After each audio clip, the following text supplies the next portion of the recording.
The air on Carthan 3 never cleared. Long after the last siren fell silent, long after the final transmission dissolved into static, a haze remained clinging to stone, to skin, to thought. It wasn't smoke. It wasn't fog. It was memory made manifest, a weight that soaked into lungs and slowed hearts. Before the fall, Carthan was a fortress world, ringed with orbital defenses and blessed by the hand of the eclipse. Now, the only hymns rising from its soil are guttural, wet, and wrong. There are no banners here anymore, only pustules that weep where statues once stood, and bells that toll without being rung. It began with a single cough, one trooper, one breach. But what followed was not contagion, it was a revelation. A liturgy of rot, recited not in sermons, but in flesh. To understand how the Death Guard spread their gift across the stars is not to witness war, but worship. They do not conquer with speed or fire. They arrive slow, inevitable, like infection in a wound too deep to clean. Each planet is a sermon, each plague a scripture, and when the final breath leaves the final throat, the Death Guard do not cheer. They listen for the silence that follows, which, to them, is the sound of prayer answered. If this transmission reaches you before the rot sets in, record it, share it. Let others know what the Death Guard bring, not conquest, not annihilation, but a form of eternity, wet, slow, and beautiful in its stillness. Subscribe to witness the unraveling, like so that others may prepare, share, before breath becomes burden. It came before the quarantine lines, before the picked captures of swollen corpses, before the emergency rations reeked of copper and rot. It came even before the death. The smell, that was the first warning. A sweetness too rich, too ripe, like fermented fruit left under heat lamps for weeks, twisted further by something acrid, chemical, something faintly wet, not like rain, like breath.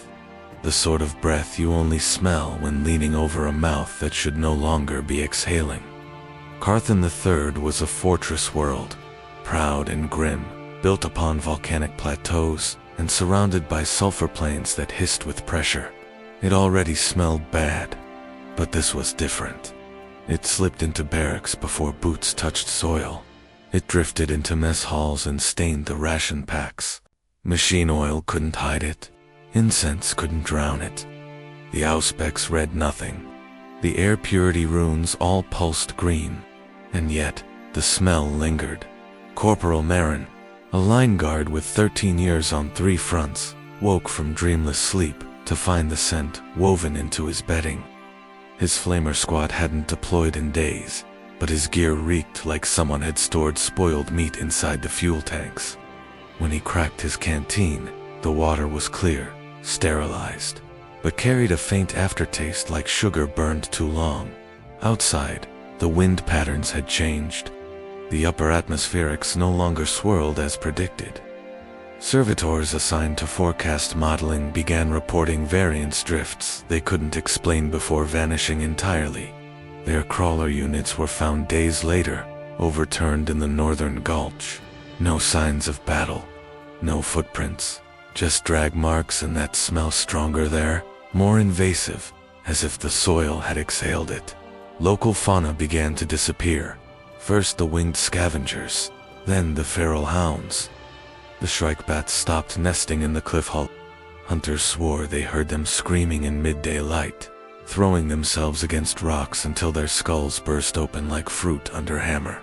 Those carcasses bloated faster than rot should allow, yet never burst.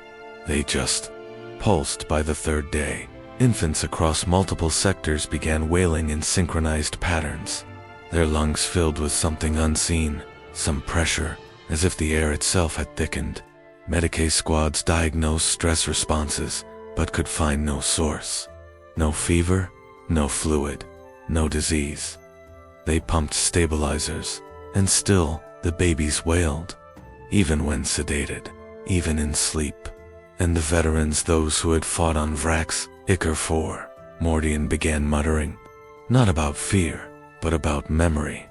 They'd smelled this before. Not exactly this, but something adjacent.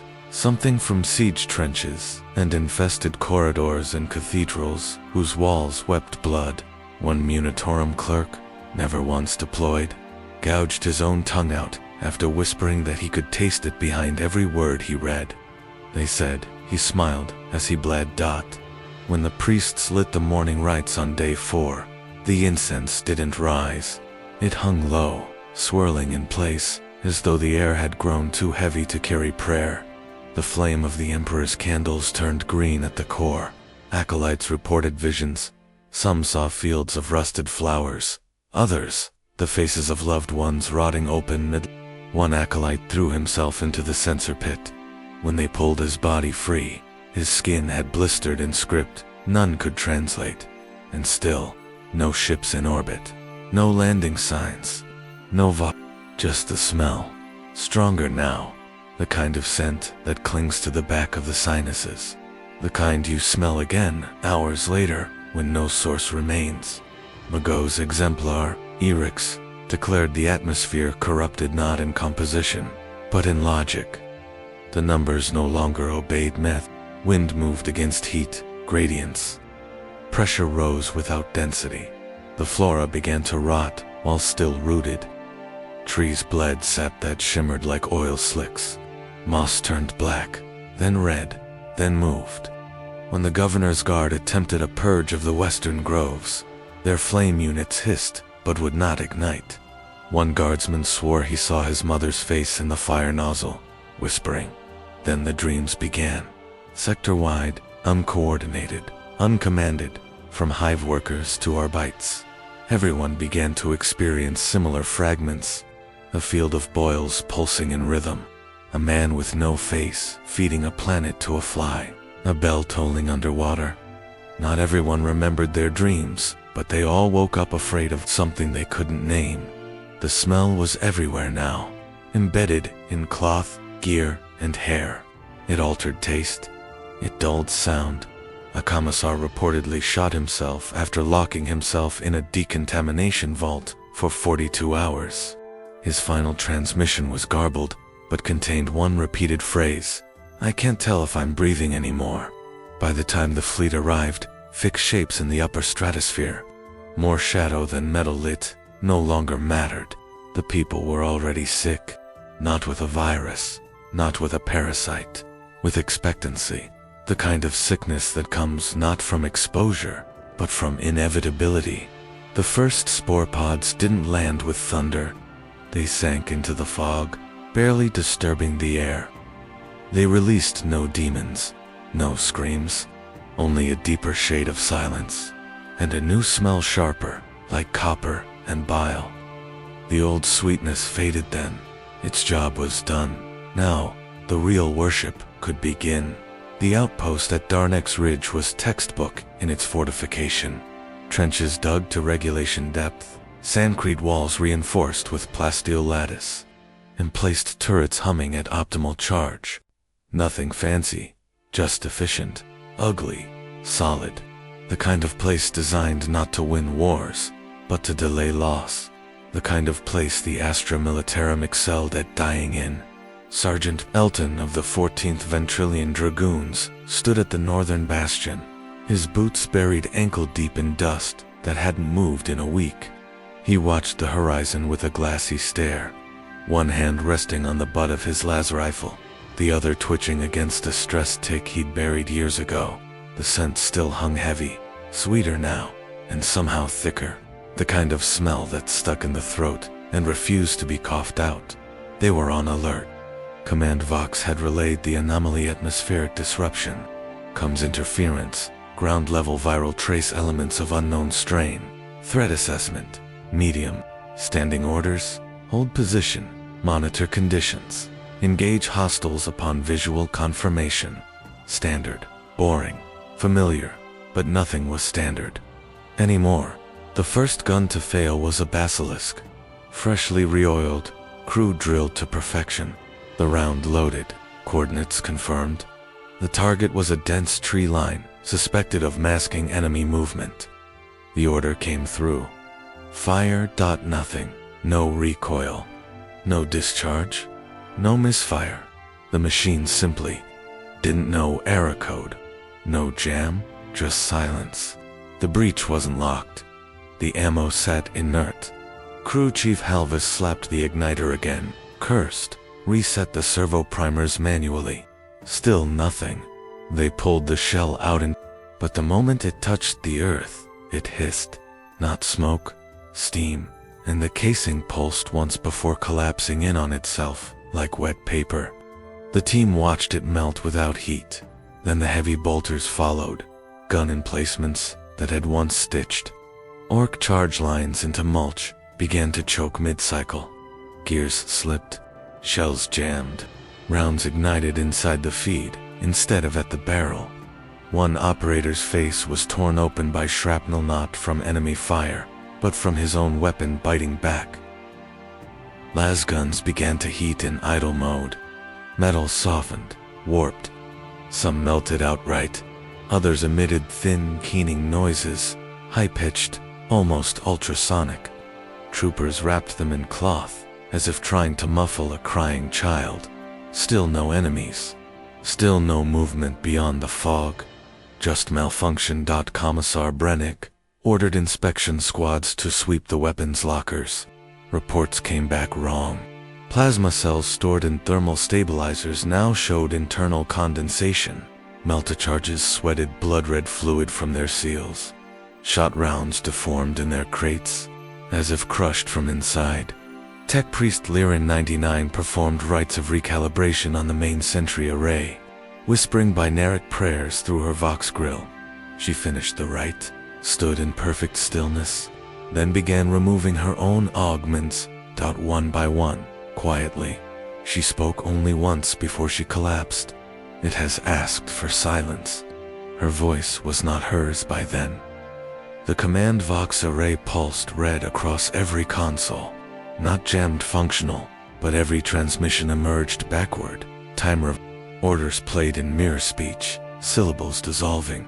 When they played the signal from high command again, it was replaced with a sound like wings scraping glass. By midday, Elton had lost 6 men, none to enemy fire. One suffocated when his rebreather turned itself inside out. One vanished while servicing a chimera only, a smear of grease and teeth left behind. 3 suffered internal ruptures when their armor pressurized without cause. The 6th was found smiling inside the autocannon hatch, whispering reload over and over, though his spine had broken in 4 places. When the Medicae arrived, they found the diagnostics cogitators flickering between standard readouts and scripture unknown. Characters scrolling faster than logic could follow. They attempted quarantine procedures, but every sealed door opened again. 2 minutes later, UNCOMMANDED. It wasn't sabotage. There were no traitors, no Nurgle cults, no visible enemy. It was as if the machines themselves refused to function, not out of failure, but out of conviction. One corporal screamed when his chainsword turned itself on while holstered. He bled out in seconds. The sword stopped humming once he was gone, its teeth pristine. When Elton tried to rally his men, he couldn't speak.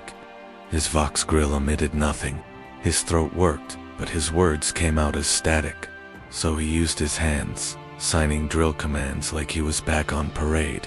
The men obeyed not out of discipline, but fear, because now they knew. The weapons didn't just fail. They betrayed. Artillery ignored firing codes. Lastbacks vented charge into skin, not air. Knives dulled the moment they touched armor. Promethium turned to brine. Vox units whispered prayers in voices that weren't on the channel. Eltan stood at the wall and stared out across the valley. The fog hadn't moved. It didn't swirl. It didn't rise or fall. It just thickened. A wall of wool and rot.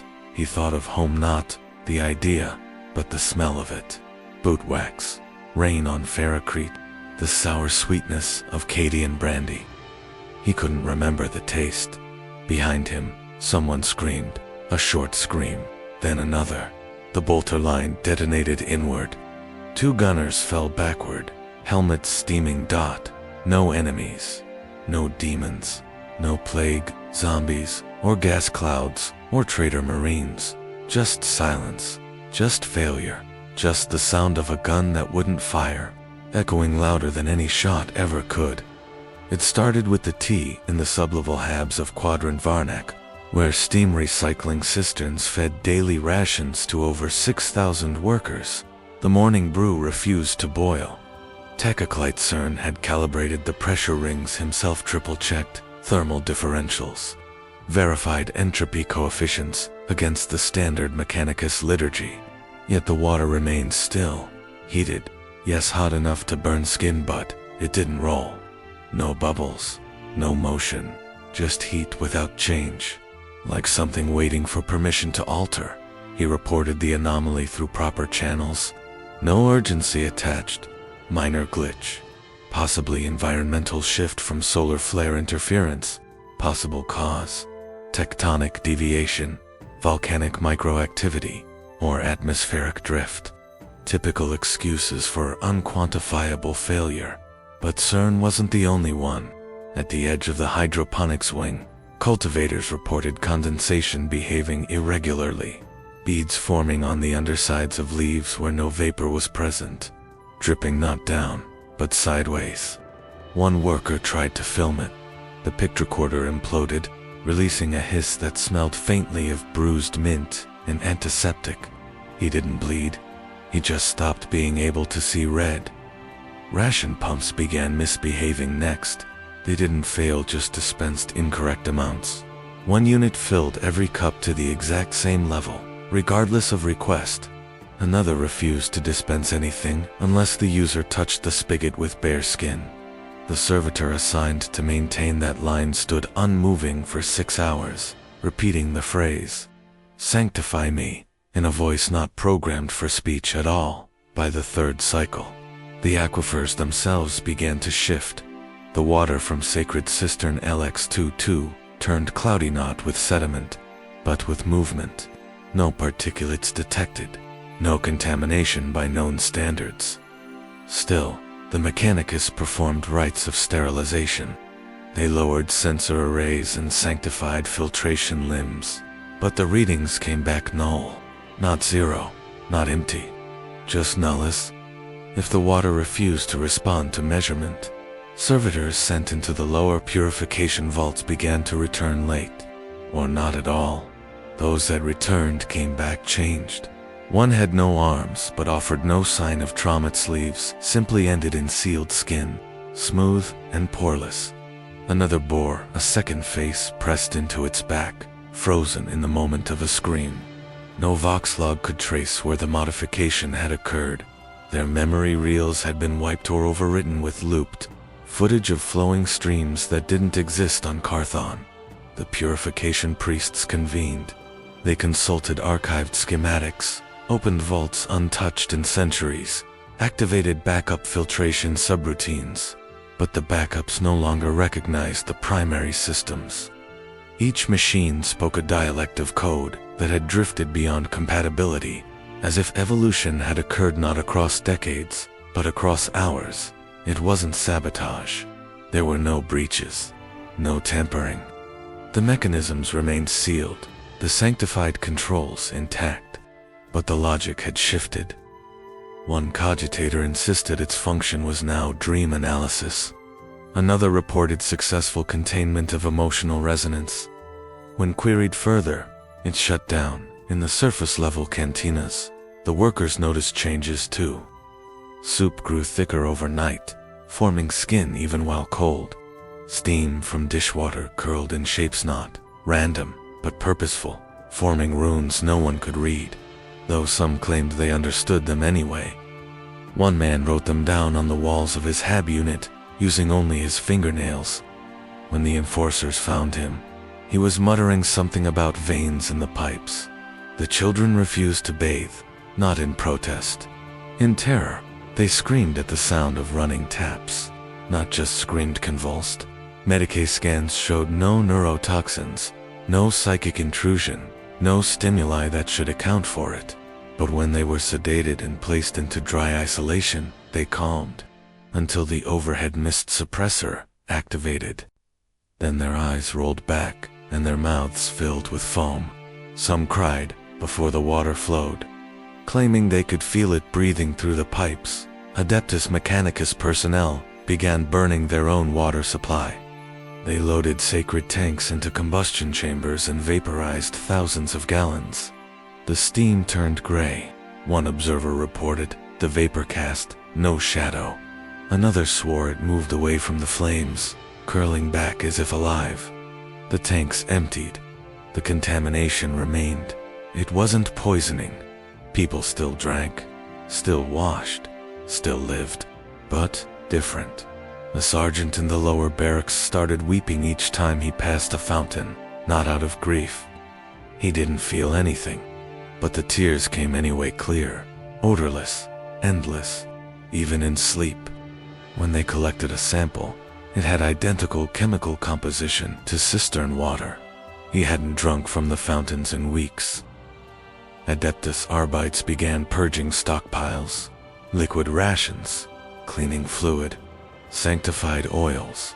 Anything remotely fluidic was either incinerated or sealed in lead. But after the third purge, the quantities returned, same markings, same placement, as though restocked by unseen hands.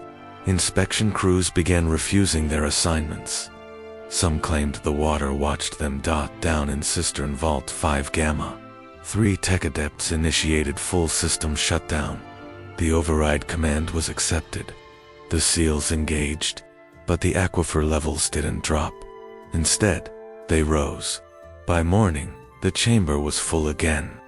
The adepts were not seen again, but their tools remained, rusted and wet, laid out in perfect ceremonial spiral across the access platform.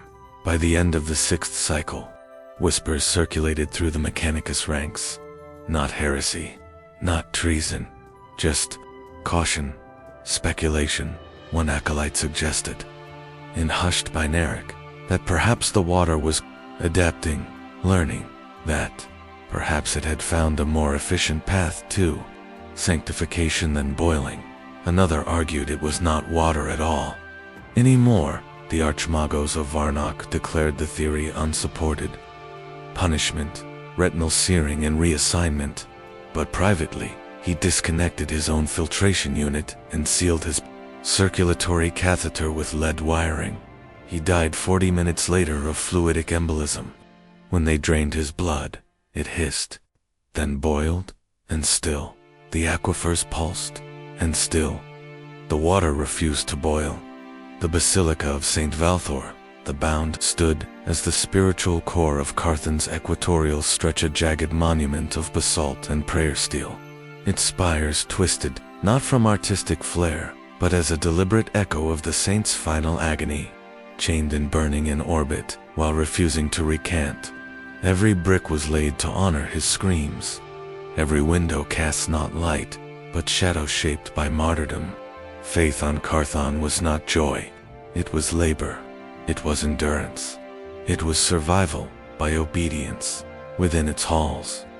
The Schola Pergenium trained its orphans, those born of war, tithed by decree, shaped into instruments of the ecclesiarchy. They rose at 5. They knelt at 6. They sang until their voices cracked, and then sang more.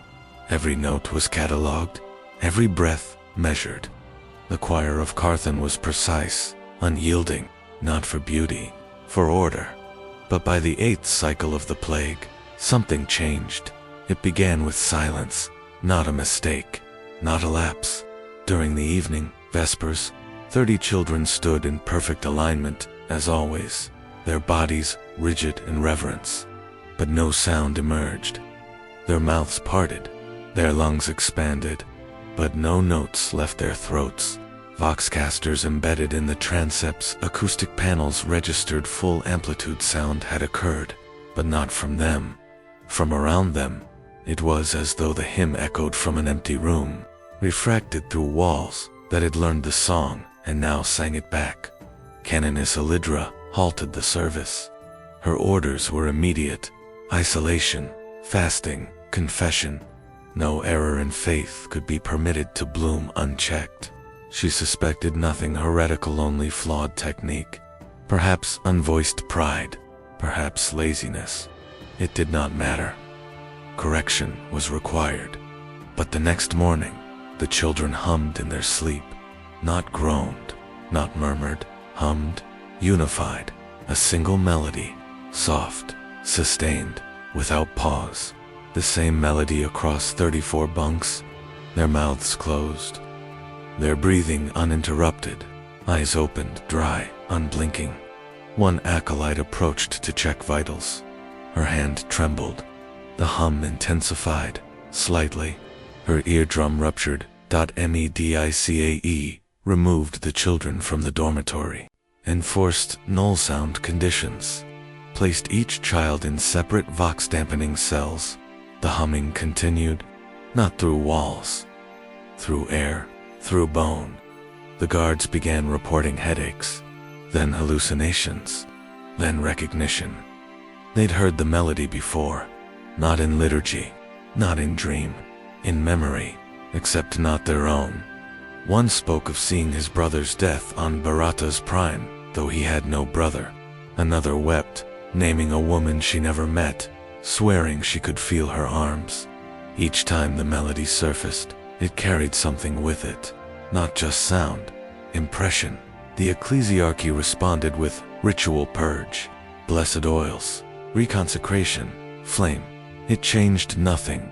The children were moved to the altar crypts, where martyred relics were stored, and holy ground remained untouched since their construction.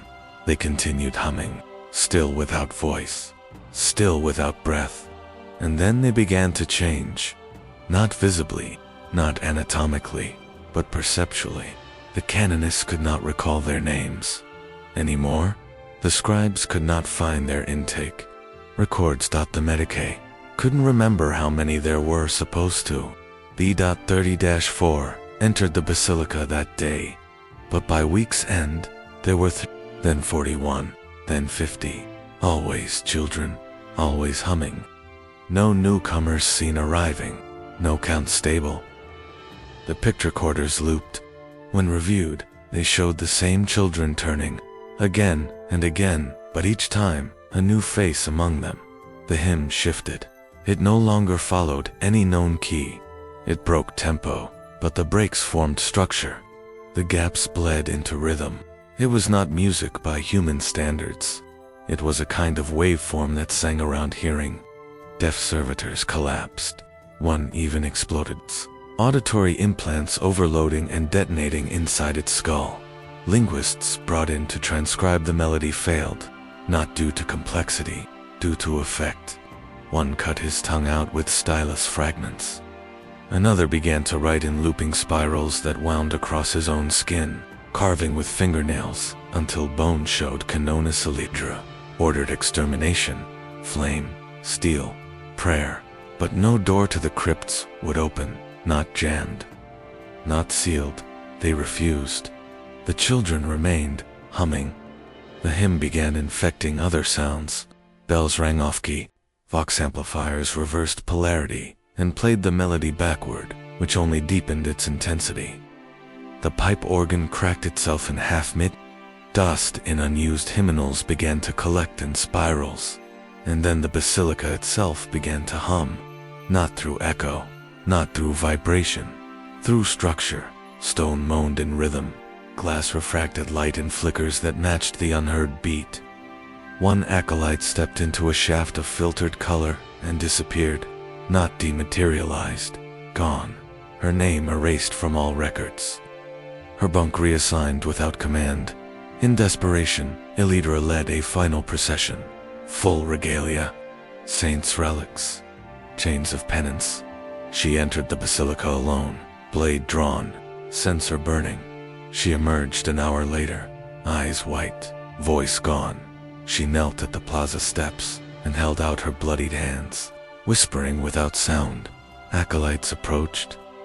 She died before they reached her, but she was smiling.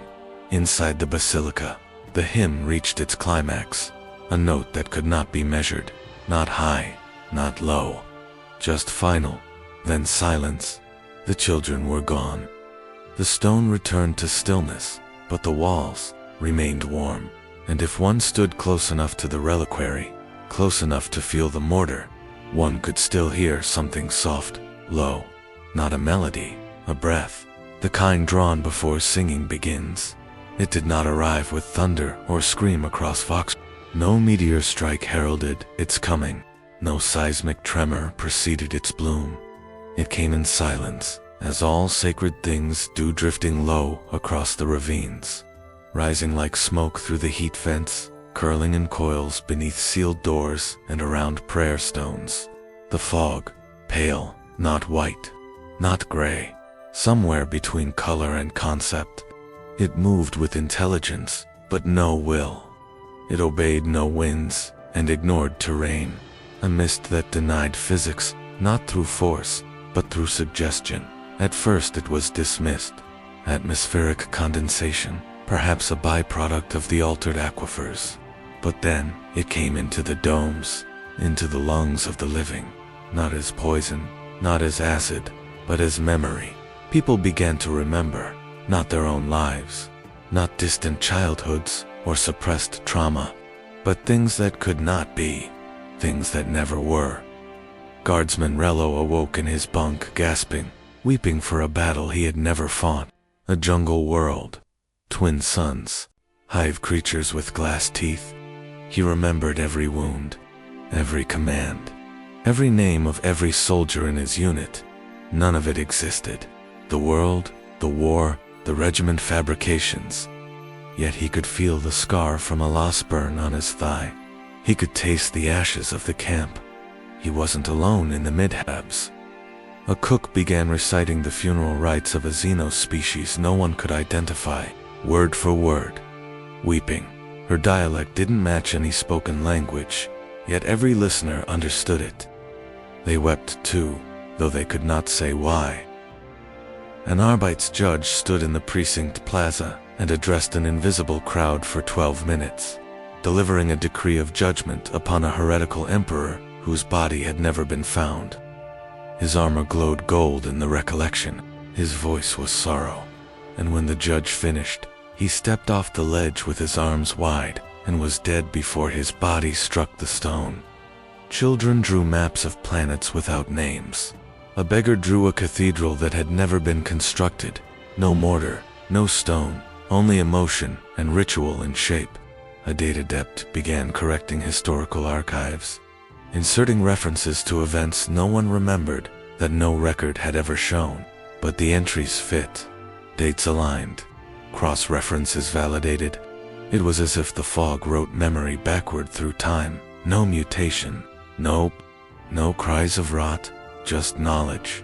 The kind no one should have. On the outskirts of the manufactorum slums, a line of workers ceased labor and turned their heads in unison toward a wall. They began speaking simultaneously, different voices, different tones, but the same words. We were here before the stars. We taught breath to lungs. You have forgotten. You asked us to let you forget. Then silence. And then they screamed, not in pain, in relief. They died with smiles, and the fog did not dissipate, entered them. Thin trails through the nostrils, through the ears, curling beneath skin like vapor beneath glass. Their corpses evaporated within the hour. Nothing left but footprints and heat. The administratum declared mass hysteria, induced psychic backlash from unsanctioned tech. Some spoke of minor warp, breach localized, contained, but no psychic readings registered high enough to trigger alert. No demonic presence detected. No rituals found, because it wasn't chaos in the usual sense. It was memory, but not human memory. Not individual, not chronological, collective, galactic, as if the planet had begun remembering. Other lives had never lived. A preacher fell to his knees, struck dumb by a vision of a sun with 3 moons orbiting an ocean of bone. He wept and called it terra. He called it true. When rebuked, he begged forgiveness not from the ecclesiarchy, but from the fog itself. When he was executed for heresy, his blood turned black in the sun and evaporated into mist. In one district, the fog never left. It swirled slowly, always present, light enough to see through, dense enough to feel. Dwellers there began speaking in tones older than High Gothic's low, reverent, echoing. They no longer recognized time. Days bled into each other. No clocks functioned. No picked recordings lasted more than an hour before degrading into static, and no one wanted to leave. They spoke of a calmness, of completion. They remembered being entire, no disease of the body, just clarity, clarity that killed. A sister of the Order's hospitaler entered to render aid. She lasted 6 hours. When she returned, she had no memory of her convent, no memory of her name, but she remembered standing on a black bridge in the void, holding the hand of a being made of whispering light. She said it loved her, and she died smiling. The Ordo Hereticus deployed. Observers under full cognitive shielding. None returned. One transponder did it, transmitted a single image, a battlefield littered not with corpses, but possibilities, identities, shed like clothing. 100,000 versions of lives, each labeled, each remembered. The fog does not speak.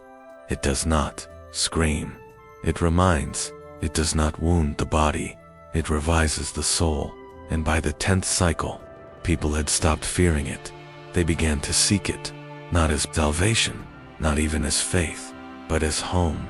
They walked into it willingly, weeping not with terror, but recognition.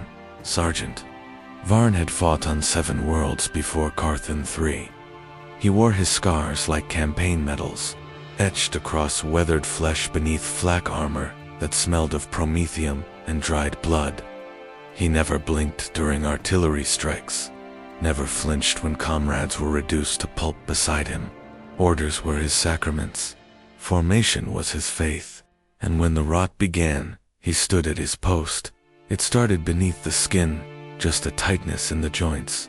He assumed it was strain, the byproduct of too many nights spent upright behind sandcrete barricades. Las rifle braced against his shoulder in the dark. The Medicae offered pain suppressants. He refused. Pain was clarity. Pain meant the Emperor still wanted you upright. Then came the ache in his teeth. They didn't loosen. They didn't bleed. They just shifted slightly, every few hours pressing inward, as if retreating from something. He adjusted. He grit them tighter. He did not request reassignment when 3 of his men liquefied in their armor, their Vox units still transmitting the last panicked screams as their jawbones slid free like wet stones. He performed the rites of cleansing himself, muttered in low Gothic through gritted teeth as he sealed their remains into the soil with shovel and oath. Varn did not look away. He never had. The swelling came next, his fingers first broadening at the knuckles, turning blotched and warm. He cut slits into his gloves with a field knife and wore the exposed skin like penance. He could still pull a trigger. He could still lead. That was enough. But he stopped sleeping, not from insomnia, from feeling watched, not by enemy, scouts, or traitor marksmen, from within. When he closed his eyes, he saw growth, roots pushing through marrow, veins hardening into cables, something blooming behind his ribs, soft, wet, radiant, not pain, not yet, just change. He kept it hidden. The 207th had no time for weakness. The fog came nightly. Rations thinned. Voices on the Vox made promises in his voice orders he never gave, weeping apologies he never meant. Still, his squad looked to him. He spoke little. They mistook that for strength. Then came the fracture. He was kneeling behind a supply crate, directing suppressive fire toward a breach in the northern wall. When he reached for a spare last pack and felt his femur bend, not snap, not break, bend curving like softened rebar. His legs sank under him. He grunted, pulled himself upright with a snarl, and stapled a med seal around the joint. It held. He didn't report it. Later, he unwrapped the dressing. The skin beneath was the color of old bruises. Something pulsed there, slow, steady, not in time with his heart. The whispering began on the 5th night, not in dreams. In blood, he felt it moving, curling beneath the layers, not as infection, but as voice. It didn't speak in words. It gave understanding. He began to know things, how rust tastes when it bleeds, how long lungs can scream before they tear, how bone sings when it curves into spiral. He still fought, still killed, but not for survival, not for orders, for reverence. Every bullet lodged in his flesh felt like communion, each rupture a syllable in a prayer no tongue could shape. By the 7th night, his left eye had sealed shut, not from swelling, from skin, smooth, poreless, as if the body had decided sight was no longer required. He stopped speaking. His squad adapted. They followed his movements, his gestures. He led them through collapsing corridors, through fog that clung like memory. They trusted him. He never lied to them, except he wasn't Varn anymore. Not entirely. He still wore the armor, still held rank, but his thoughts no longer followed straight lines. They spiraled around a center he could not name, only feel warm, wet, glorious dot. The toothache ceased, because the teeth were gone, dissolved, replaced by something softer, something suited not for speech, but for transmission. He breathed spores into the night and watched dreams shift. Not nightmares. Worship. He gave them vision of what lay beyond rot, beyond ruin. He saw cities made of bone fruit and silence, oceans of pus reflecting starless skies, thrones that wept oil and fed the faithful with tongues of moss. And through it all, the shaped vast, patient, kind. Not a god, not yet, but soon. Varn stood in the crater of Outpost E7, alone, his squad going not dead, ascended, folded into the fog, their bodies sprouting fungi that hummed in harmony with the wounds of the planet. He did not mourn them, he envied them. His own body, held on too long, too stubborn, too faithful to the wrong emperor. But he was learning. He looked at his hands, each finger swollen, joints vanishing beneath new tissue, nails gone. In their place, caps of fibrous chitin, dark and moist. He raised them in benediction. The fog thickened. Shapes moved within it, limping, hulking, blessed.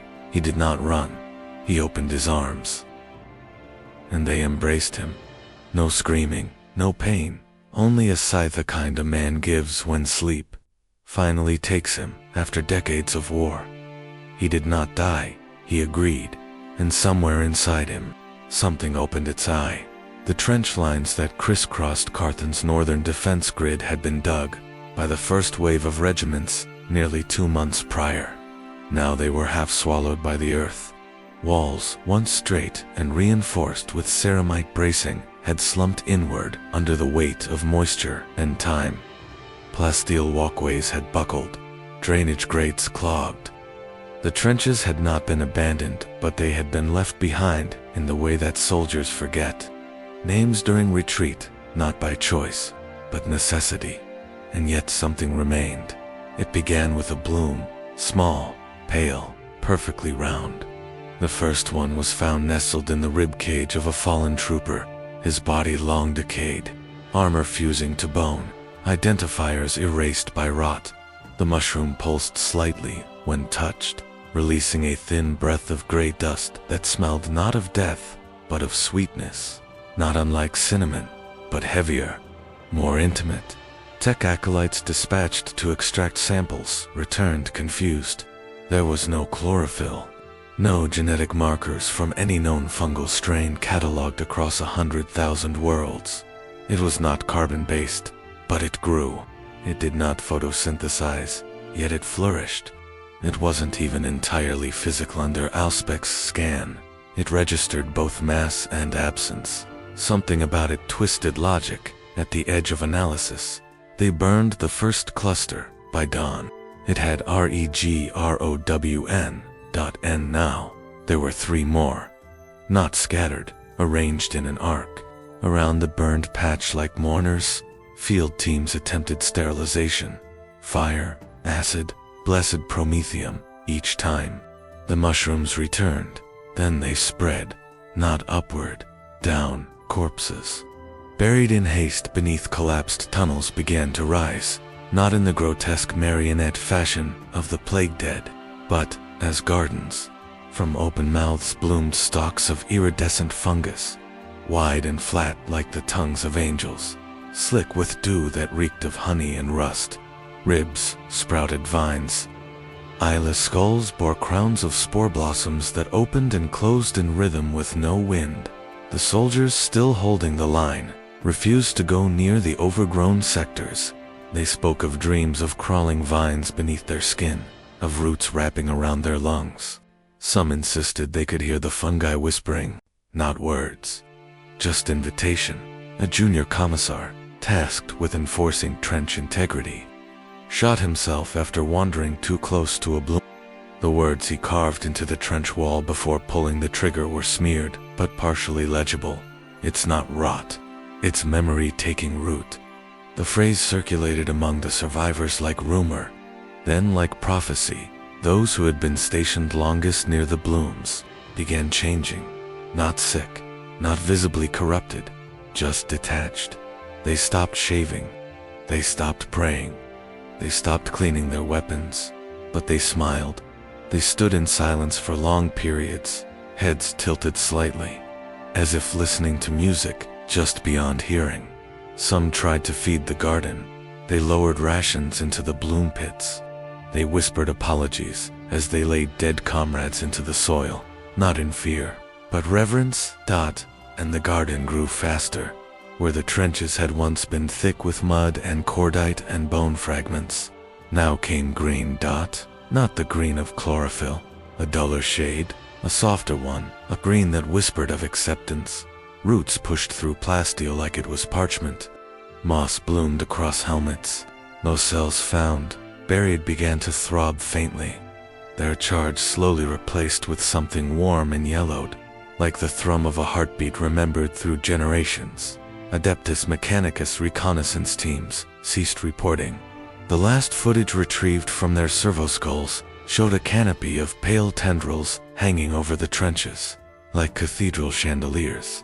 Beneath them, men knelt alive, whole heads bowed in devotion, not to the Emperor, not to chaos, but to something else. And then the skull's optics dissolved, not shattered, not disabled, dissolved. There was no confrontation, no siege. The garden did not advance with force, it simply waited. Each bloom had a logic to its symmetry, measured not in math, but in emotion. Every patch reflected something: regret, surrender, grief. The roots shaped themselves to memory. Each sector bloomed differently. Some bore vines thick with black spores that exhaled the names of the dead. Others unfurled petals in slow, sobbing gasps, weeping sap that made men weep too. One trench bloomed entirely in silence. Sound died there, no words carried, no screams left the throat, just stillness and the soft crackle of growth. Eventually, command ordered saturation bombardment, 12 hours of continuous shelling, phosphor rounds, plasma charges, meltastorm cannons. The land was reduced to glass. Nothing survived, or so it seemed, because within 3 days, the first stalk returned alone, unburned. It pulsed gently in the center of a crater, surrounded by nothing but ash and fused stone. And then came the second and the third, but these were different. Their caps bore sigils, now faint, changing one day, an aquila, warped and stretched. The next, Akkadian gate. The next, a face. Sergeant Varn single quotes, S. Smiling, the soldiers stopped going near, not from fear, from shame, because deep down, they remembered feeling safe there, warm, understood. The garden beneath the trenches didn't grow for conquest. It grew for continuation, not life as it was, life as it could become. It didn't ask permission. It simply bloomed on, and when it finally reached the edge of the last functioning outpost, the troopers there didn't raise their rifles. They opened their hands and waited for the rout, for the whisper, for the end that was never ending, only growing. The first time it played, no one noticed. A background murmur across a dozen bands, buried beneath the static of a failing orbital relay. It rode the frequencies like a parasite, quiet, persistent, nothing more than a flicker in the squonk of short-range command channels. The kind of noise tech priests dismissed as solar interference or bleed-through from misaligned cogitator cores. But it kept coming, same pattern, a voice, ragged, human, maybe. Female, possibly. Hard to tell. It didn't plead. It didn't shout.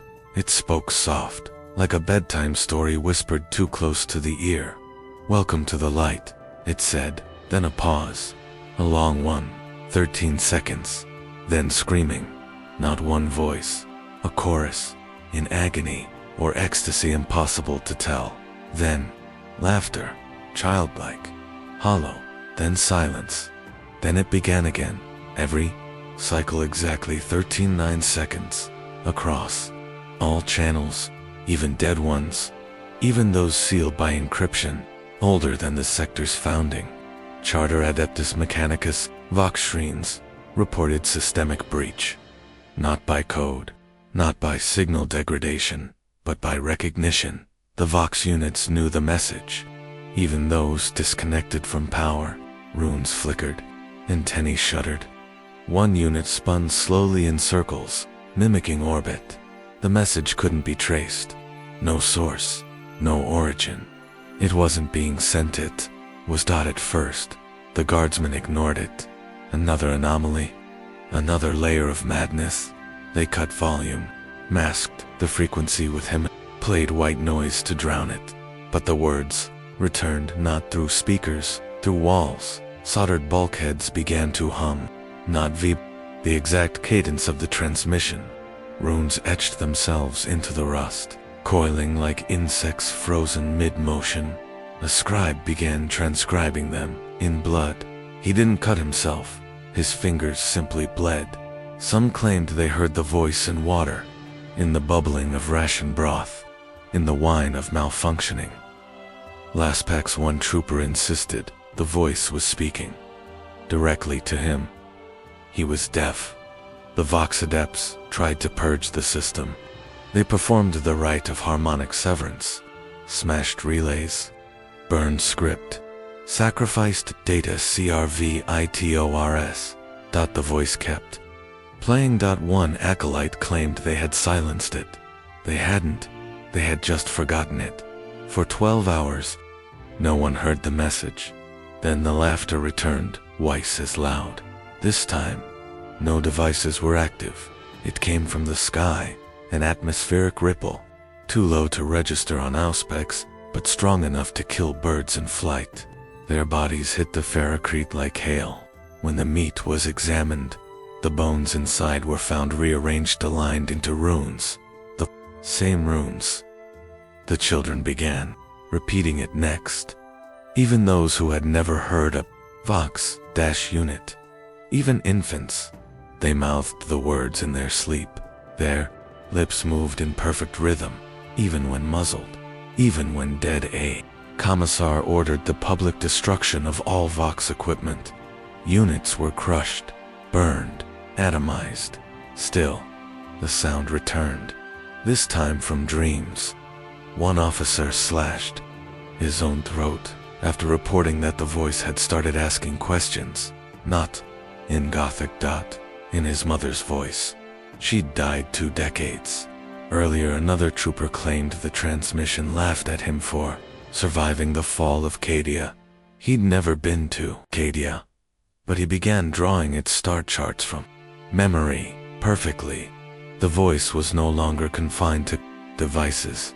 It was inhabiting memory, slipping between words, between thoughts, like mold between walls and sea, but irreversible.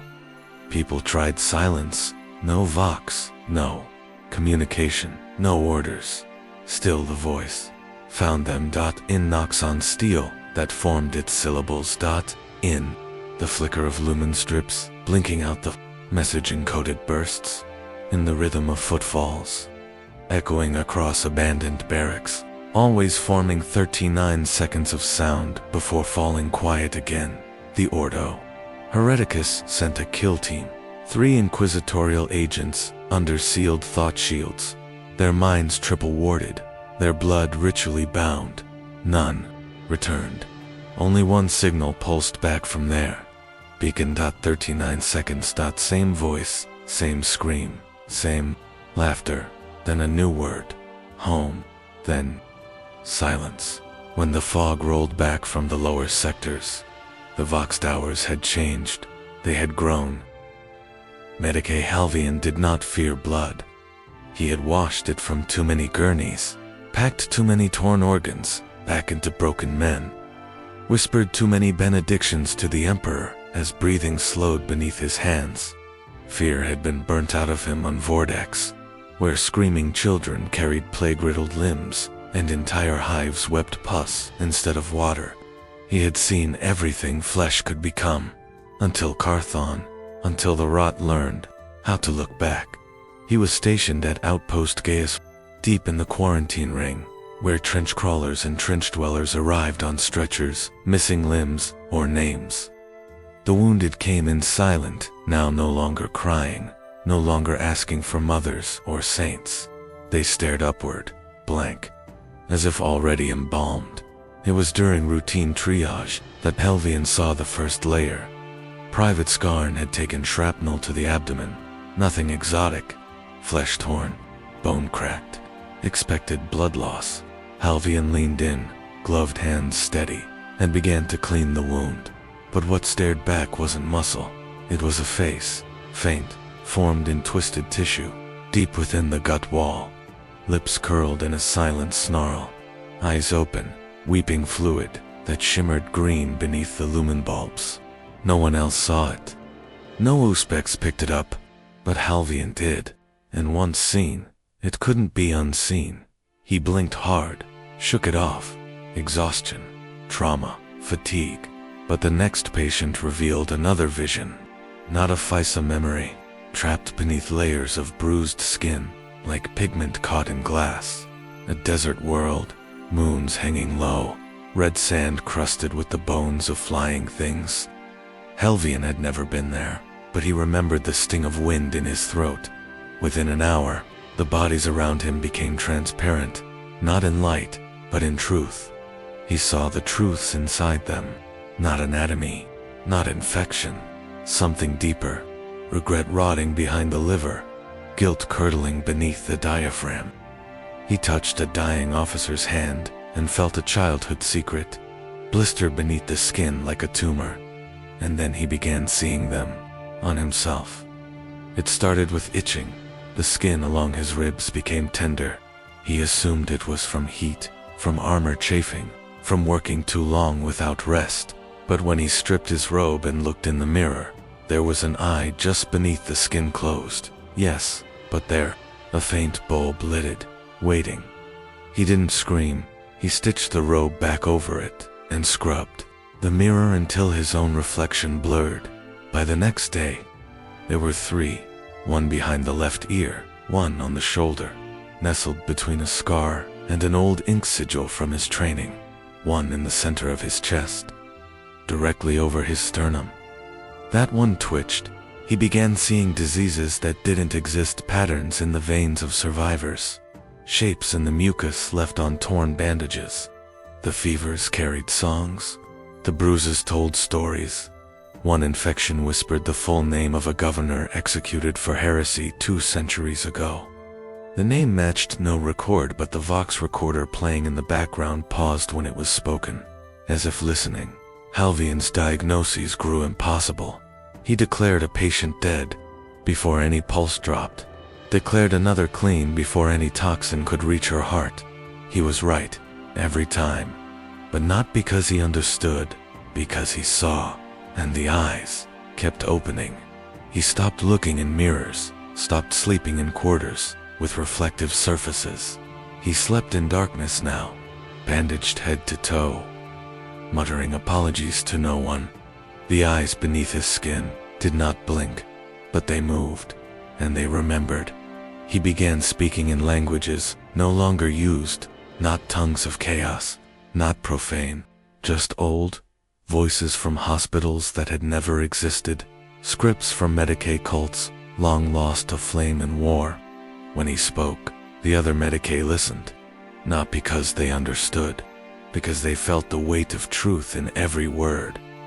Then the hallucinations began, or what others called hallucinations. He watched bodies split without knives, watched plague patterns paint themselves across ceilings in bile, watched blood float upward from the dying and form spirals that spelled requests, not cries, not prayers, requests. For what? That was the thing. He understood them, not in words, in function. The plague was building something. The rot was not consumption, it was instruction. The infections didn't just kill, they arranged, structured, shaped memory and tissue into designs.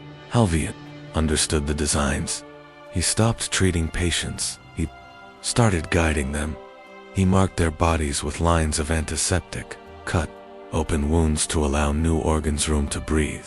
One man screamed as Helvian removed his lung and replaced it with a sack of fluid tendrils that pulsed in time with the heartbeat of others nearby. He lived, smiled, and thanked Helvian in a voice not his own. The last time anyone saw Helvian in the Medicaid tents, he was kneeling in the center of an isolation ward, stripped to the waist, humming softly. Dozens of eyes blinked across his chest, arms, neck. His original eyes had closed forever. The new ones saw everything. He whispered a word once, convergence, and then collapsed. Not unconscious, not dead complete. They entombed him in a stasis cell, reinforced with null sigils and script from 3 different orders. He still hums. They can't hear him, but the Medicaid bay walls now sweat, and sometimes, late at night, the stasis glass shows a reflection that isn't yours. It's his, and it knows you. The devoted Mercy was a bulk hauler, second-rate and overclocked, assigned to the Carthan supply route a decade ago and forgotten shortly after. She was a hull among thousands, slow, ugly, loyal. Her decks had borne food rations, promethium barrels, medical crates, auto-servo parts. Nothing sacred, nothing secret. A ship built for burden, not revelation. She arrived at Dock H-17, ahead of schedule. Unusual, but not impossible. Her transponder broadcast the correct Imperial cipher. Her crew manifest was complete, her cargo inventory exact. Every seal was unbroken. Her engines cooled in the standard window. She obeyed all the parameters of protocol, except one. Her hull was warm, not warm from re-entry or friction. Warm as in living, as in touched by breath. The servitors running intake diagnostics reported temperatures 10 degrees above norm. When one techodept laid a gloved hand against the exterior, he swore it exhaled beneath his palm. He died within the hour, not from heat stroke or injury. His body simply stopped. Heart stilled, lungs held breath, brain intact. His expression calm, as if he'd finally understood something. No sign of breach, no pathogen trace, no warp energy detected. But the inspection team suited up. Standard boarding protocols. Tomagos for security personnel, a Lex mechanic, and 1 sanctioned psyker for safety. The airlock opened without resistance. Inside, the devoted Mercy was wrong, not dramatically, not all at once, just subtly incorrect. The walls were too smooth. The corridors no longer echoed. The maglights glowed slightly off-white, as if filtered through mist. The air was clean but smelled faintly of citrus, and something else. Something salt-rich and metallic, not blood, something more intimate. Heartbeat. The first chamber pulsed, not visibly, not enough to register on scans, but the boarding party felt it. Through boots, through bones. The Psyker reported nothing on her first sweep, but when they reached the cargo hold, her eyes rolled back, and she dropped her staff. "Don't speak," she whispered. "It's listening." The hold was full. Crates arranged exactly as logged. Serial codes matched the manifest, except the crates weren't wood or plasteel. They were tissue, flesh-like containers, with fibrous lids sealed by something between muscle and glue. Still labeled, still marked with proper stamp and script. One bore the Aquila across a surface that bled when touched. Inside, the rations were intact. No mold, no rot. Just wet. Everything was wet. The Lex mechanic tried to activate the data. It responded, but the OSPEX readouts displayed not charts or diagnostics, images not of crew, not of cargo, of organs, lungs the size of rooms, aorta-shaped hallways, veins trailing through corridors. Not anatomical diagrams maps. The ship had restructured itself. The Magos declared this impossible. The Psyker began humming, low, soft, the same phrase, over and over. It knows the shape of hunger. They tried to leave. The corridors had shifted, not blocked, not closed, just wrong. Steps fell into halls that bent the wrong way. Doors lead back to the same room. Ceilings lowered slightly with each passage. Lights pulsed to an unseen rhythm. The temperature rose, and the air thickened, but no alarms triggered. No hostile force emerged, only breathing. Steady, calm. From the walls. One guard panicked and fired his las rifle. The beam hit nothing mid-air. The energy diffused, absorbed by moisture that hadn't existed a second before. The mist thickened, then thinned. The guard collapsed. His skin was not burned, not cut, gone. Beneath his armor was only muscle, smooth and glistening. No pain, no scream, just death. Peaceful. They found the bridge, eventually. Still intact, still functional, still manned. 6 crew eyes, open. Smiling. Dead, no trauma. No decay. One had written something on the screen with her fingertip blood drawn across the glass in looping script. We arrived early because it asked nicely. The logbook was perfect. Flight path exact.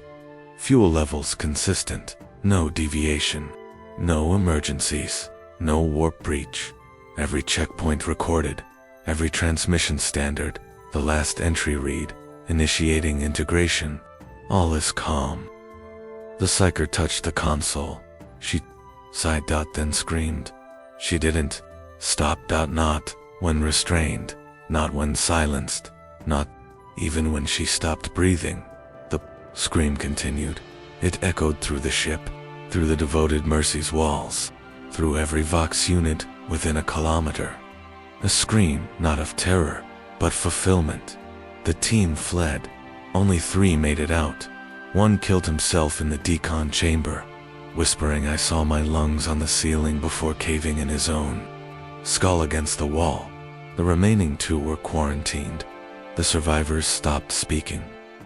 They wept during sleep. They bled from pores that had no ducts. One clawed out her own ears and claimed she could still hear it.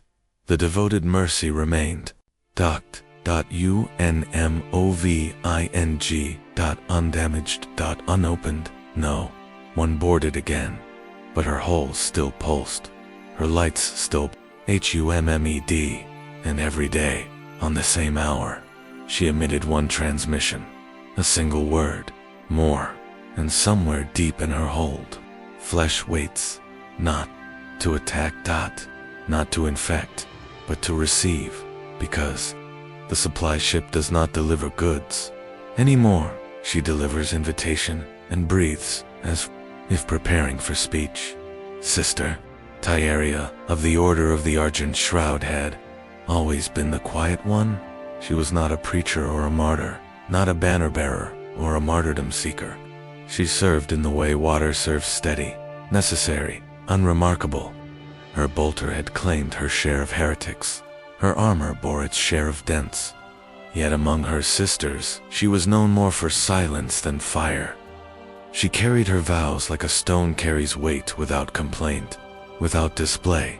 On Carthon, she found herself stationed at the Basilica of St. Valthor, ministering to civilians collapsing under hunger, fog, and memory. She tended to the sick with hands scrubbed raw, and when others faltered, she simply knelt and prayed. Hour after hour, lips moving without sound, her armor dimmed by ash and blood. The others began to avoid her, not from suspicion, but from unease. Her presence and prayers seemed deeper than the Emperor's own statues, like a hole in the air where faith dropped straight through. On the 8th day, she entered the basilica's nave alone. She knelt at the cracked altar of St. Val. She bowed her head. She did not rise. Hours passed, then more. Servitors walked past. Lumen strips flickered. Tyeria remained unmoving, hands clasped, forehead pressed to the cold stone. Even the fog hesitated at the threshold, curling back from her shadow. Her sisters waited. None approached. 9 hours passed. Then she stood. Her armor shone not with polish or reflection, but from within. A light seeped through the seams like molten silver, pulsing faintly. Her eyes glowed soft white. No iris left. She opened her mouth to speak, and lo, Gothic poured out, but not as anyone had heard it. Each word struck the walls like claws. Paint peeled, candles snuffed, dust lifted from the floor in spirals. Scripture etched into the pillars began to run like wet ink. Her sisters dropped to their knees, some screaming, some praying.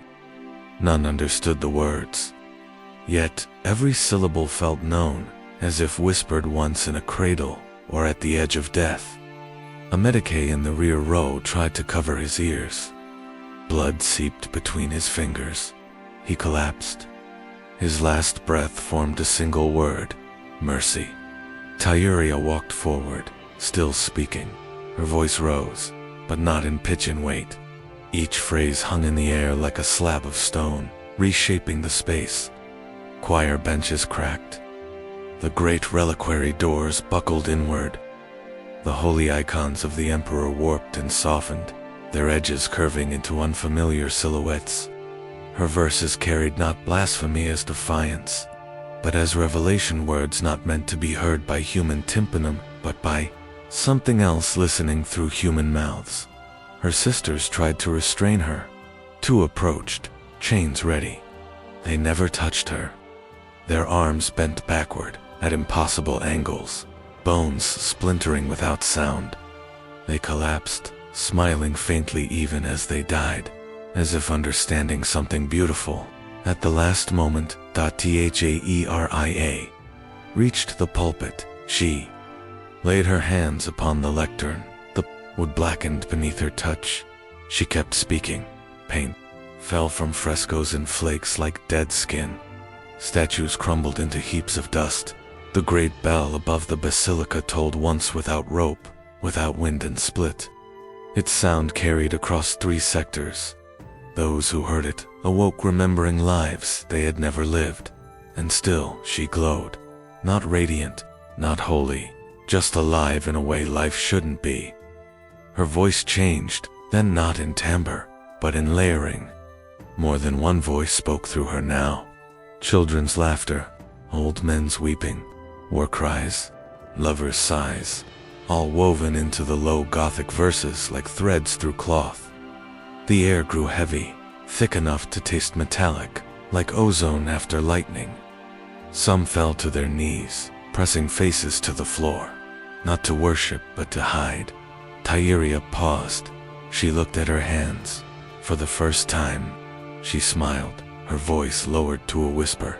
Those close enough heard 3 words, not mine anymore. Then she raised her arms. A shock wave rolled through the basilica, not heat, not force, but pressure. Walls bowed outward. Glass burst inward without shards. Every lumen died. Darkness swallowed the nave, but Terraria's glow intensified. A steady silver against black. The final words left her lips. No one recorded them, no one could. Every data slate wiped clean, every picked feed blanked, even memory blurred, as though the syllables erased themselves on contact with thought. When light returned, Tyeria stood in the center of the nave, silent, unmoving, glowing faintly. Like a coal banked under ash. The basilica around her lay ruined. Statues melted into formless shapes, icons erased, candles guttered. Her sisters lay prone, alive but dazed, mouths open as if trying to sing but finding no tune. Tyeria knelt again. This time she did not pray, she simply waited. When Medicae teams entered hours later, they found her still glowing, her pulse steady but slow, her mouth closed, her eyes blank. No sound emerged, yet the walls continued to tremble with an echo of her voice. Not a hymn, not a curse, a promise. And every so often, when someone leaned close enough to her lips, they swore they could hear it, their own name, spoken in a voice not hers, a voice that peeled the paint from their thoughts yet left them glowing. It began without sirens, without fire, no demonic eruption, no invasion fleet, no last stand carved into the bedrock, just one missing syllable, a pause where certainty once lived. The world's name, whatever it had been, simply slipped, gone from lips, from maps, from the layered echoes of centuries. One moment it was there, the next it wasn't. Administratum records stuttered, imperial cartographs refreshed with blank entries where once there were designations. No error warnings, no tampering alerts, just void, clean, sterile, intentional. Vox traffic routed around it, as if the planet's identity were a scar skipped by instinct. At first it was believed to be a corruption of indexing code, perhaps a data purge triggered by a precautionary protocol, but the Mechanicus reported no anomaly. Their archives were intact, just empty. Data slates that had once held planetary classification now showed only flickering sigils, looping strings of disconnected letters that formed and unformed into sounds no human mouth could pronounce. The planetary governor, if he had ever existed, was no longer listed. No edicts carried his seal. His command staff found their personal logs missing whole months. A few tried to correct it. They gathered documents, held meetings, reconstructed timelines. One even carved the world's supposed name into the wall of his quarters, deep and permanent, by morning. The letters had rusted over. His body was found folded across the threshold, eyes open, mouth filled with dirt. Not murdered, not mutilated, just placed, like an offering. Children were the first to give it a new name. They whispered it in playgrounds and bombed out courtyards, his cradle. They did not say who he was. When asked, they only smiled. Some wept. A few began to hum strange lullabies with no discernible melody.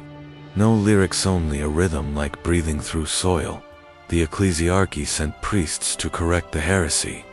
They made the children kneel and recite the proper litanies.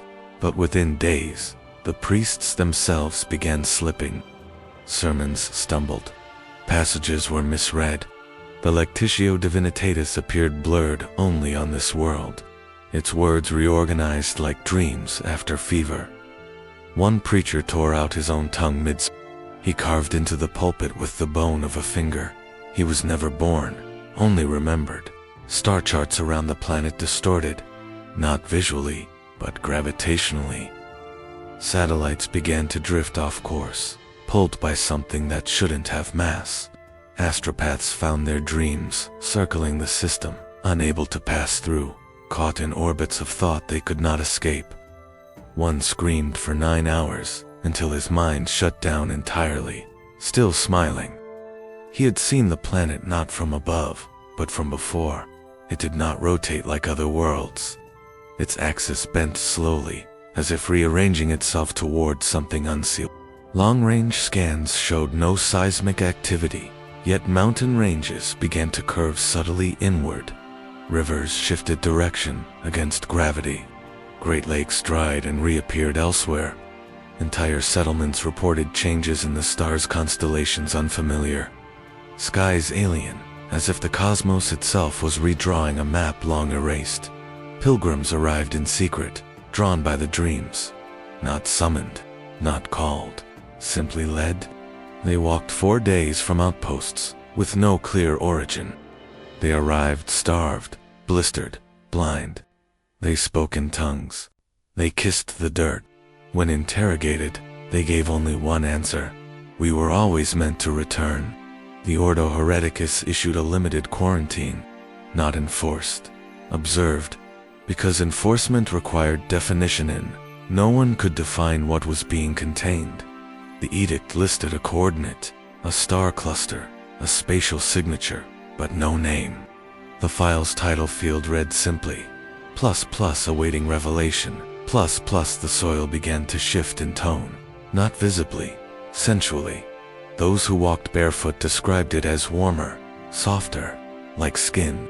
Those who touched their faces afterward claimed to smell something like milk and blood. Signs rusted blank in the cities, not from exposure, from within. The lettering flaked off in the shape of hands, not prints, as if the words had tried to escape. Picked feeds recorded moments of buildings rearranging themselves when no one watched, windows sliding, stairwells folding into wells. One day, the Adeptus Arbit's headquarters vanished entirely. In its place stood a hollow spire of bone-white stone, smooth and featureless, save for a single archway carved not by tools, but by gesture. No one entered, not out of fear, but reverence. Those who lived closest to it began dreaming of birth. Not there's not human. Birth as a planetary function. Birth as memory. They would wake with bleeding noses and the taste of salt water in their throats. Some began to write compulsively on any surface available, lash, skin, metal plating. All the writings ended the same way.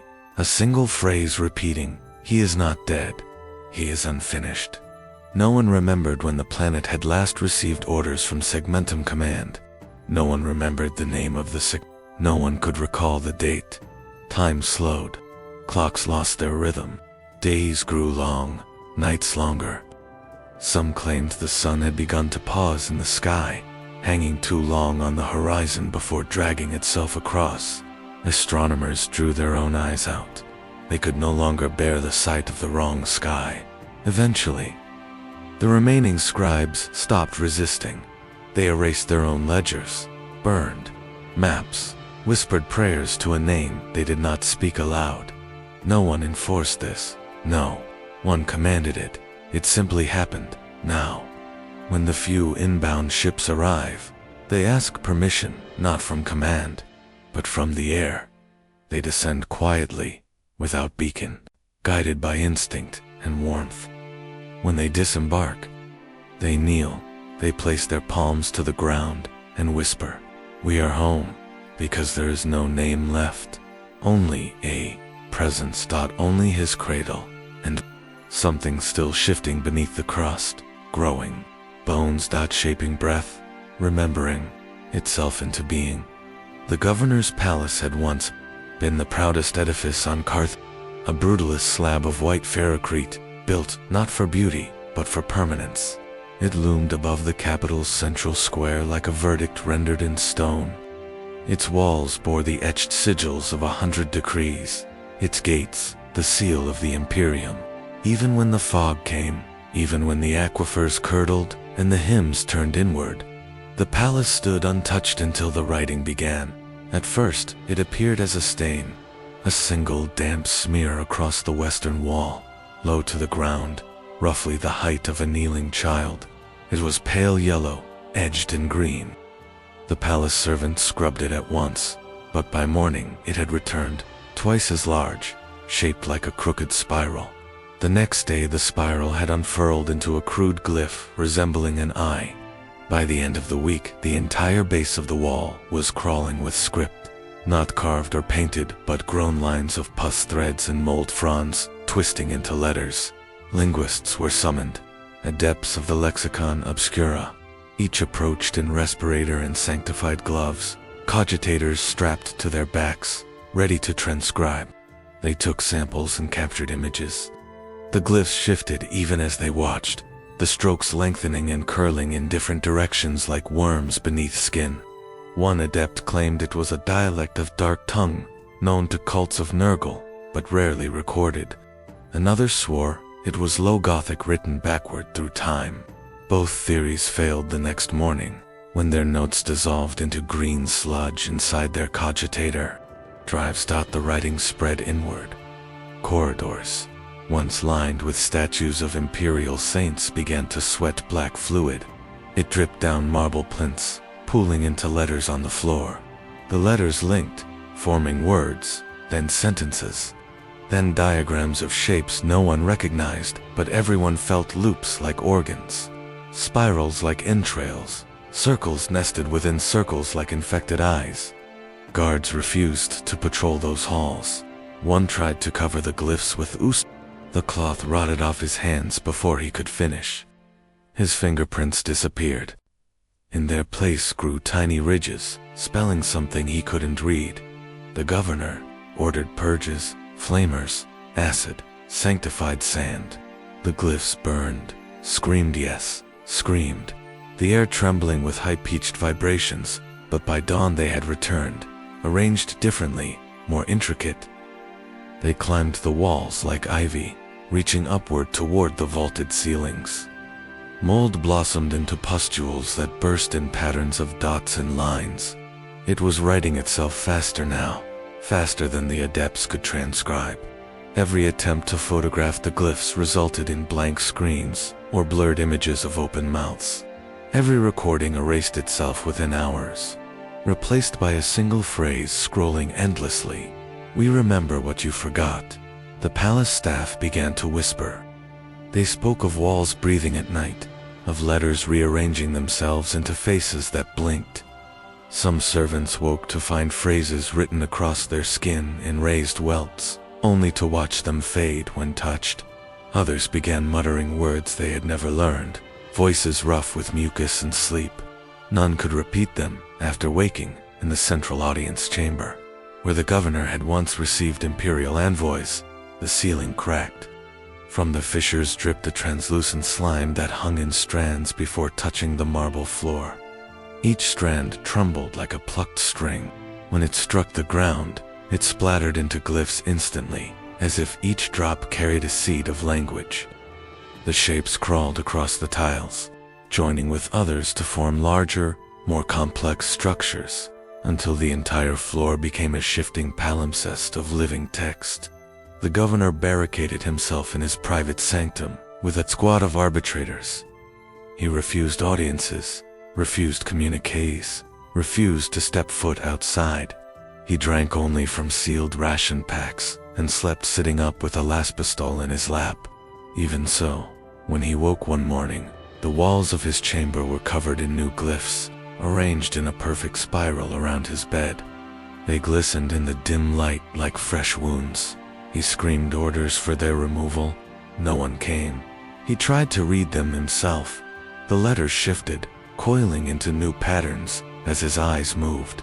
He covered one eye with his hand. The words changed to match the vision of the other. He shut both eyes. The words burned themselves into his eyelids. He clawed at them until blood streamed down his cheeks. In the mirror, the glyphs crawled over his reflection's face, shaping his mouth into a grin his body did not make. And it was praying, night after night. More of the city outside began to show the same marks at first in back alleys, then on storefronts, then on the skin of the dead as they were laid out for burial. Each mark different, each mark changing. Children traced them with their fingers and laughed. Old men wept and could not say why. In the palace's deepest vault, the Mechanicus attempted one last intervention. They deployed a sacred nullscript, an ancient code meant to erase profane languages by overlaying them with pure but they sprayed it across the walls in molten silver. For a moment, the glyphs stopped moving. Then they pulsed. Then they wrote back. Not in words the adepts could parse, but in machine code, sliding directly into their implants, whispering at the speed of light. Several tech priests convulsed and collapsed, their mechadendrites coiled into glyphs before stiffening like branches. Their eyes rolled upward. When they fell, the writing on the walls rearranged itself into their faces, smiling faintly. The palace was no longer a building.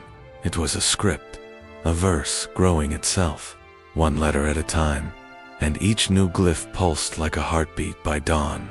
The first letters of a new phrase emerged above the governor's gates.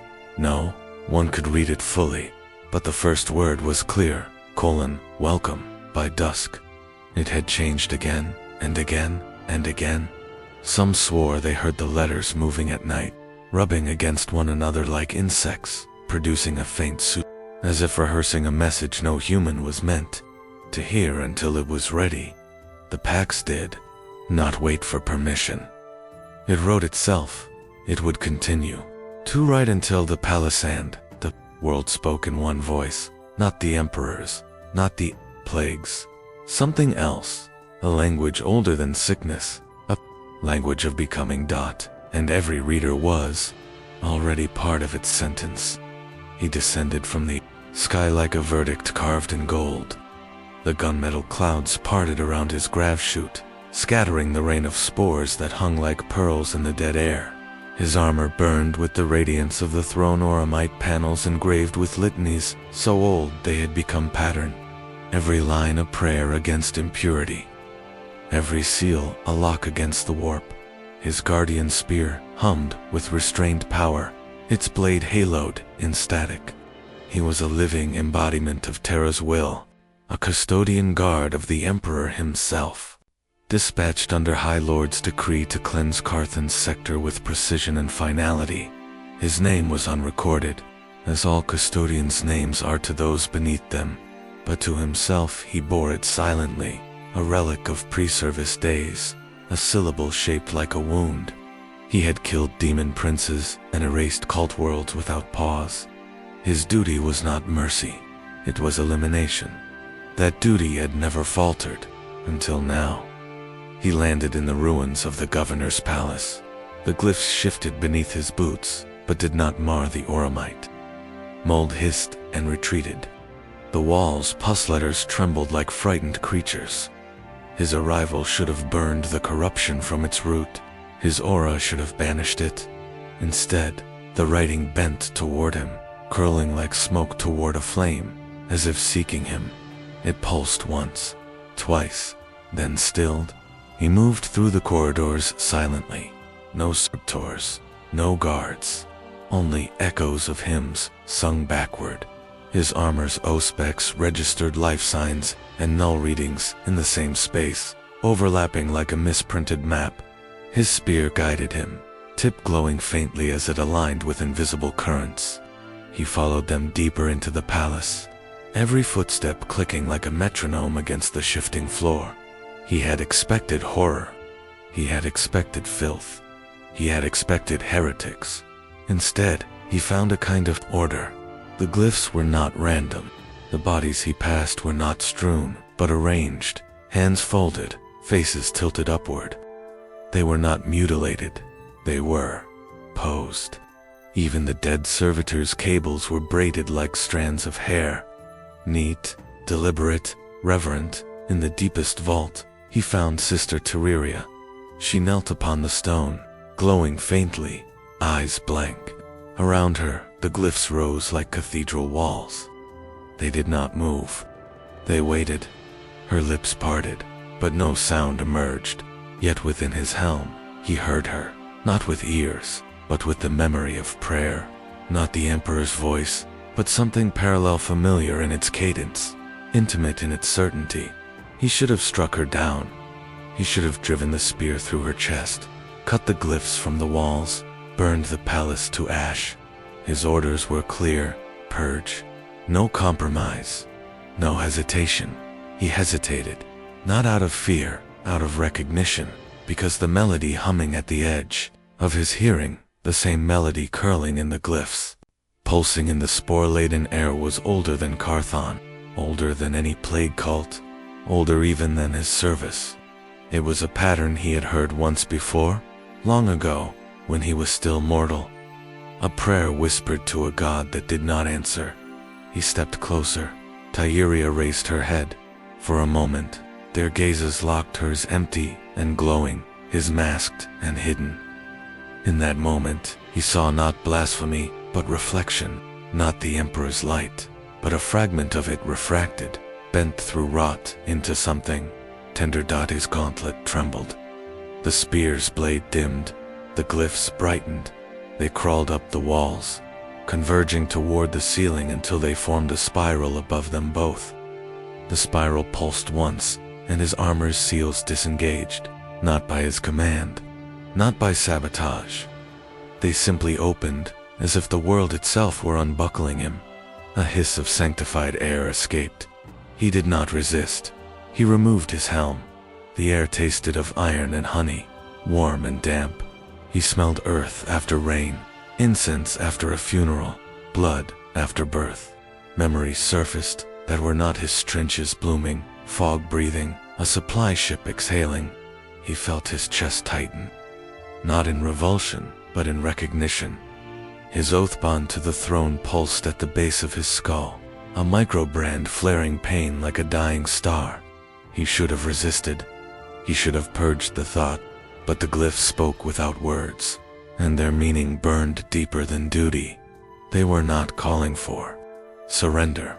They were calling for witness. He lowered the spear. Tyria's lips moved. Sound spilled into the vault, a whisper that shook the stone. The glyphs shifted again, forming a ring around them both. He caught fragments, not loss, not plague, not end. Her voice carried the weight of infection, but also of litany, something between confession and promise. His knees buckled, not from weakness, from AW.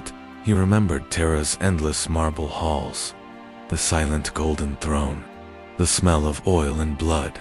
He remembered kneeling then, as now. He remembered thinking, this is eternity. He remembered doubting whether eternity could ever hear him. And now, here, in this palace of rot and memory, he felt heard. He reached for Tyria. Her glow pulsed once. Then she touched his hand. No corruption spread. No mutation bloomed.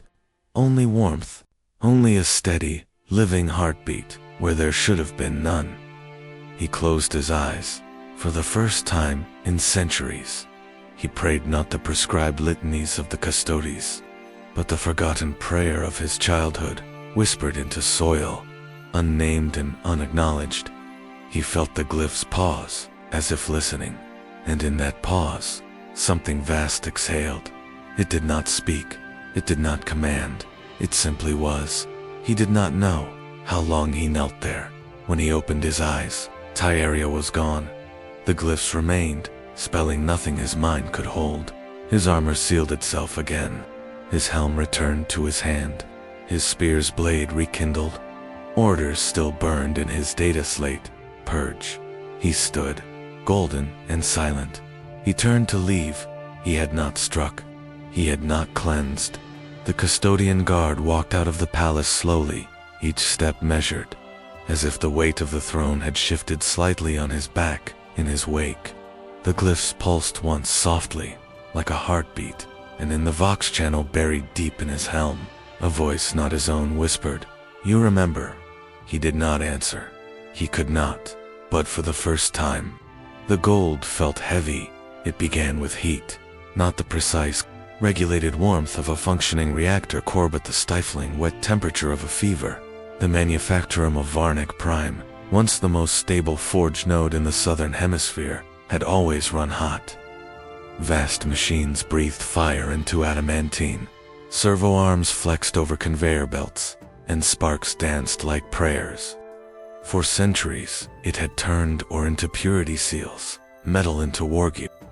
It obeyed the logic of Mars: steel, order, function, until the machines began to sweat.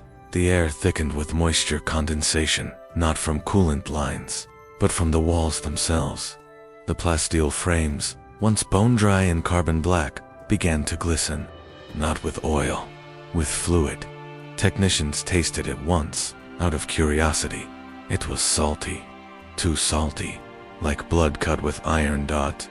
At first, the changes were subtle. Pistons no longer hissed, but sighed. Gears clicked, not with rhythm, but with heartbeat. The data cables strung along the rafters began to twist, not randomly, but braid coiling in deliberate spirals, as if arranging themselves for adornment. Mechadendrites moved when unobserved, not broken, not loose, simply repositioned. The tech priests did not panic. They do not panic. They interpreted, they diagnosed, they prayed. They performed rites of recalibration, lit sensors, chanted binaric purges, rebooted cortex engines, and re-sanctified cogitator cores. Yet the transformation continued. Steel structures flexed like muscle. Vats of molten ceramite began to bubble as if breathing. Cooling towers exhaled steam that smelled of wet teeth and burnt hair. Then the fighters began to change. Not all at once. One day, a data loader refused to disconnect from its charging rack. When pulled free, its spine had fused with the wall behind it. The spine had grown, not implanted, but grown, bone knitting into conduit, vertebrae wrapped in fiber optic strands. It made no sound. It did not resist. It merely twitched. Once, then again, others followed. 2 medical servitors collapsed mid-repair on a skittery handler. When the bodies were removed, they were found to be interlinked flesh melted. Neural filaments woven into one another like vines. Their mechanical limbs had fused, forming a single coiling arm of blinking lights and pulsing sacs of fluid. They no longer fit their original specifications. They no longer matched any template, but they functioned, in fact. They performed their tasks faster, more efficiently, better. The Archmagos overseeing Varnic Prime, Entros 9K, issued a lockdown. Security parameters shifted. Machine spirits were scolded, punished, flayed in ritual code. But the servitors did not stop. They reassembled themselves, gathering in corners and alcoves, melting into each other not randomly but with purpose. They arranged their limbs by utility. Welding torch where once was a mouth. Sinew-threaded gear where once was a jaw. Faces bent sideways to open wider. Accommodate tools. Accommodate thought. They weren't becoming monsters. They were becoming machines. Just not ones designed on Mars. The forge began to change with them. Workstations restructured their frames into arc shapes. Fabricators dropped standardized molds and began casting organic shapes rounded, ribbed, pulsing. Tools sprouted grips that resembled phalanges. Power hammers slowed, then rose, then breathed before descending again. The forge fires cooled from orange to purple, then to a shade of black that reflected no light. Outlines of machinery blurred, edges softening as if melting into curves. It was not chaos. There were no demonic apparitions, no horns, no tentacles, no warp surges or rituals of madness. There was only design, improvement, function birthed from flesh. A new skittery cohort was sent to re-establish protocol. None returned. A single picked feed survived. It showed the cohort entering Bay Theta, where massive chain blades had once been crafted. The bay was unrecognizable. Its walls rippled with soft tissue. Stanchions had become tendons. Suspended across the ceiling was a vast membrane, translucent, vain. Beneath it, rows of servitors moved in harmony, not in servitude. In symphony, their limbs clicked and twisted in mathematical perfection, each movement serving 3 others. One dripped gray fluid onto a conveyor. Another caught the drip with a tongue of coiled copper. A third swallowed the result, and from its stomach came raw material, a paste that hardened into shell plating before the 4th, 5th, and 6th shaped it into weapon housing. The factory was producing just, not by imperial standard. Entros 9K performed the forbidden. He unplugged his spine from the forge core. He walked the line himself. He entered Bay Theta. He never came out. But 3 hours later, the forge voice returned. The machine spirit spoke again. Only, it spoke with his voice, his syntax, his logic, but stripped of fear, stripped of hesitation, and what it proposed was simple. Metal endures, but flesh remembers, and the manufactorum obeyed. Ration printers began to produce protein slabs shaped like hearts, not as ornament, as efficiency shaped for digestion. Cogitators hummed lullabies, calming the lower workers into dreamless sleep. The steel floors began to warm, one by one. The adepts stopped resisting, not out of weakness, out of wonder. They removed their masks. They cut away synthetic limbs and replaced them with muscle-bound prosthetics, each vein a fiber-optic data line. They wove nerve endings into interface ports. One tech priest carved open his own skull, not to remove, but to make room. They began referring to the manufactorum as her. The forge was no longer a tool, it was a womb, and what it birthed was no longer purely mechanical. It was flesh-engineered into purpose. A servitor-class heavy cutter was seen walking without orders, humming a hymnal. One had taught it. It had no mouth, just a speaker embedded in its chest cavity. The words were simple. We are more when bound. In the outer halls, unused limbs sprouted from walls waiting not for removal, but for adoption. The forge was generous. The forge was kind, and it no longer needed Mars. It had found something better than purity. It had found function through transformation. The alarms no longer rang. The klaxons sang. Instead, warm, slow, pulsing like blood through a new machine, and still the factory produced. It would never stop, because this was not infection. It was innovation, and innovation never asks permission. It builds. Carthan's smallest moon was barely a moon at all, more a lopsided satellite of iron and dust than a celestial body of consequence. Designated Praxian, it had no atmosphere, no mining value, and no tactical relevance. Its only claim to recognition was that it orbited oddly, its trajectory wobbling every 41 hours by less than a meter. A quirk ignored for centuries as a relic of orbital decay. It was, by every metric, insignificant, until it began to hum. Not in the range of human hearing, not even in the range of known machine sensors. The vibrations were too deep, too wide. They didn't resonate. They encompassed. Vox operators in orbital control first noticed it, not through instruments, but through blood. Their noses began to bleed.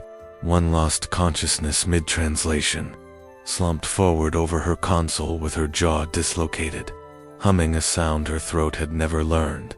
On the surface below, choirs collapsed in mid. Not just one, not just the ecclesia, all of them, children's choirs, work song units, even servitor choral assemblies. Voices broke, breath failed. Atonal shrieks replaced melody, and across each of them, the same moment of seizure, lungs drawn in, held too long, then expelled in rhythm, not in song. In response, at first, authorities dismissed the symptoms as mass psychogenic illnesses, side effect of the psychic strain gripping the planet. But when the orbital pixscopes turned toward Praxian, they noticed something else. The surface was changing, not visibly, not topographic, texturally. It began to ripple. Smooth sections of regolith puckered slightly, as if shifting under tension. Craters tightened into shallow spirals. Dust hardened in patterns that mimicked sound waves captured in but no seismic activity registered. No heat signature. No impact. The moon was not under attack. It was activating. Someone slowed the recording of its vibration, took the low-frequency hum, and stretched it over hours. When replayed at 10% speed, it formed rhythm. When slowed further, syllables. The Adeptus Mechanicus issued a quarantine on the data. Only the choir primaris of the Basilica Harmonia was permitted access. They listened once. Then they shattered. Their bodies did not combust. Their minds did not burst. They simply divided, split from self. Each singer began speaking in different voices, not like possession, like multiplication. Some wept in high Gothic, others screamed in binary. A few sat perfectly still, whispering something beneath their breath that caused the nearest acolytes to go deaf. The slowed chant contained no language, but it had grammar. It repeated, a refrain, with modulation. A pattern, like a litany, composed not of thought but of structure. Theories flooded. Some claimed Praxian had never been a natural moon, but a celestial archive storing songs instead of information, waiting for a receptive world to harmonize with. Others whispered it had been seeded during the age of strife, a beacon waiting to be awoken by entropy. A few those who had listened too closely believed it was not broadcasting at all. It was listening, and the vibrations were response, not call. Answer. Ski. TARII. Teams dispatched to the surface disappeared within 6 minutes of landing. Their telemetry didn't cut out. It kept streaming, but the data made no sense. Coordinates looped. Heart rates dropped into single digits. Audio logs captured only one repeated sound, a tone modulated across all channels, pulsing in precise rhythm with the planet's rotation. One tech priest decrypted the sound into waveform, overlaid it against sector battle reports. The tones matched casualty spikes, not just in timing, in pitch. The moon was singing in blood. It was responding to loss, not with mourning, but with song. Down on Carthan. Sensitive Vox arrays began to vibrate without power. Helmets rang. Walls echoed. The ground beneath the governor's palace trembled with soft resonance. Those who had heard the chant once found their voices altered. Speech gained rhythm. Argument curved into cadence. Some began to speak only in metered lines, unable to break from the pulse. Entire Vox rooms were found empty, save for blood on the walls, traced in perfect circular patterns. Operators gone. Not a trace of struggle. Just silence, and the faint humming of surfaces still warm to the touch. The Ordo Ministorum declared the chant heretical, a codified virus, but none who attempted to silence it succeeded. Devices melted, files erased, memories degraded, because the chant was no longer electronic. It had entered architecture. Lumen strips dimmed and brightened in, rhythm doors hissed open and closed at exact intervals. Machinery clanked in harmonic sequence. Even breathing, when tracked by decay auspex, began to shift, aligning with the chant. Human bodies, unaware, adjusting to the hymn's tempo. Some sang aloud in their sleep. Some awoke choking, mouth open, sound trapped in their throats, matching the moon. The chant was no longer just heard, it was obeyed. One inquisitor of the Ordo Xenos theorized that Praxian's signal was not a weapon, but a reminder. A buried language from before the warp bled into real space, a language that didn't carry meaning, but formed it, that to hear it was to be written, and he burned his notes before execution. The final known attempt to land on the moon involved a Mechanicus vessel, equipped with full null fields and no human crew. The ship landed. 10 seconds later, the null fields overloaded. The vessel's hull split outward, not explosively, but like fruit beneath a knife. No fire, no smoke, just unfolding. And from within came no wreckage, only sound, richer, layered, not just chant. Harmony. Then the transmission ended. No more attempts were made. Now when the moon passes overhead, those beneath look up and weep, not because they remember, but because they are remembered. Each rotation draws the chant louder, not in volume, in meaning. The stars near Praxian have shifted slightly, their positions altered just enough to form new constellations, ones that resemble glyphs. Those glyphs now appear on the surface of Kar, then sung into the stone. The moon does not scream. It does not command. It sings, because it has always sung, and only now do we finally know the words. It began in whispers, as all true heresies do. At first, they were dismissed vox glitches, misheard liturgies, a faulty hymnal cogitator, echoing lines not in the canon. The discrepancy was minor. In a standard devotional, where the emperor is praised as one flame, undivided, a few now heard flames, unbound. One letter changed, one vowel twisted, but it was enough. No one admitted to the edit. No scribe recalled altering the script. When they opened the illuminated scrolls, the parchment showed no tampering. The ink hadn't run. The gold leaf still gleamed, but the word had changed. Not overwritten, rewritten, perfectly, seamlessly, as though it had always been that way. Confessors burned the scrolls and replaced them. The new ones said the same, and so the fractures began. At first, it was just the words. Then it was the statues. The great effigies of the god emperor looming wrathful. Golden began to crack, not from time or sabotage. The fractures came along the brow, the hands, the heart. The worst were the eyes. One statue in the southern cloister split open entirely. From the wound emerged, not debris, but light-colored, not gold but soft white blue, flickering like candlelight behind water. Those who beheld it wept. A few screamed. None agreed on what they had seen. Some claimed it was him just ...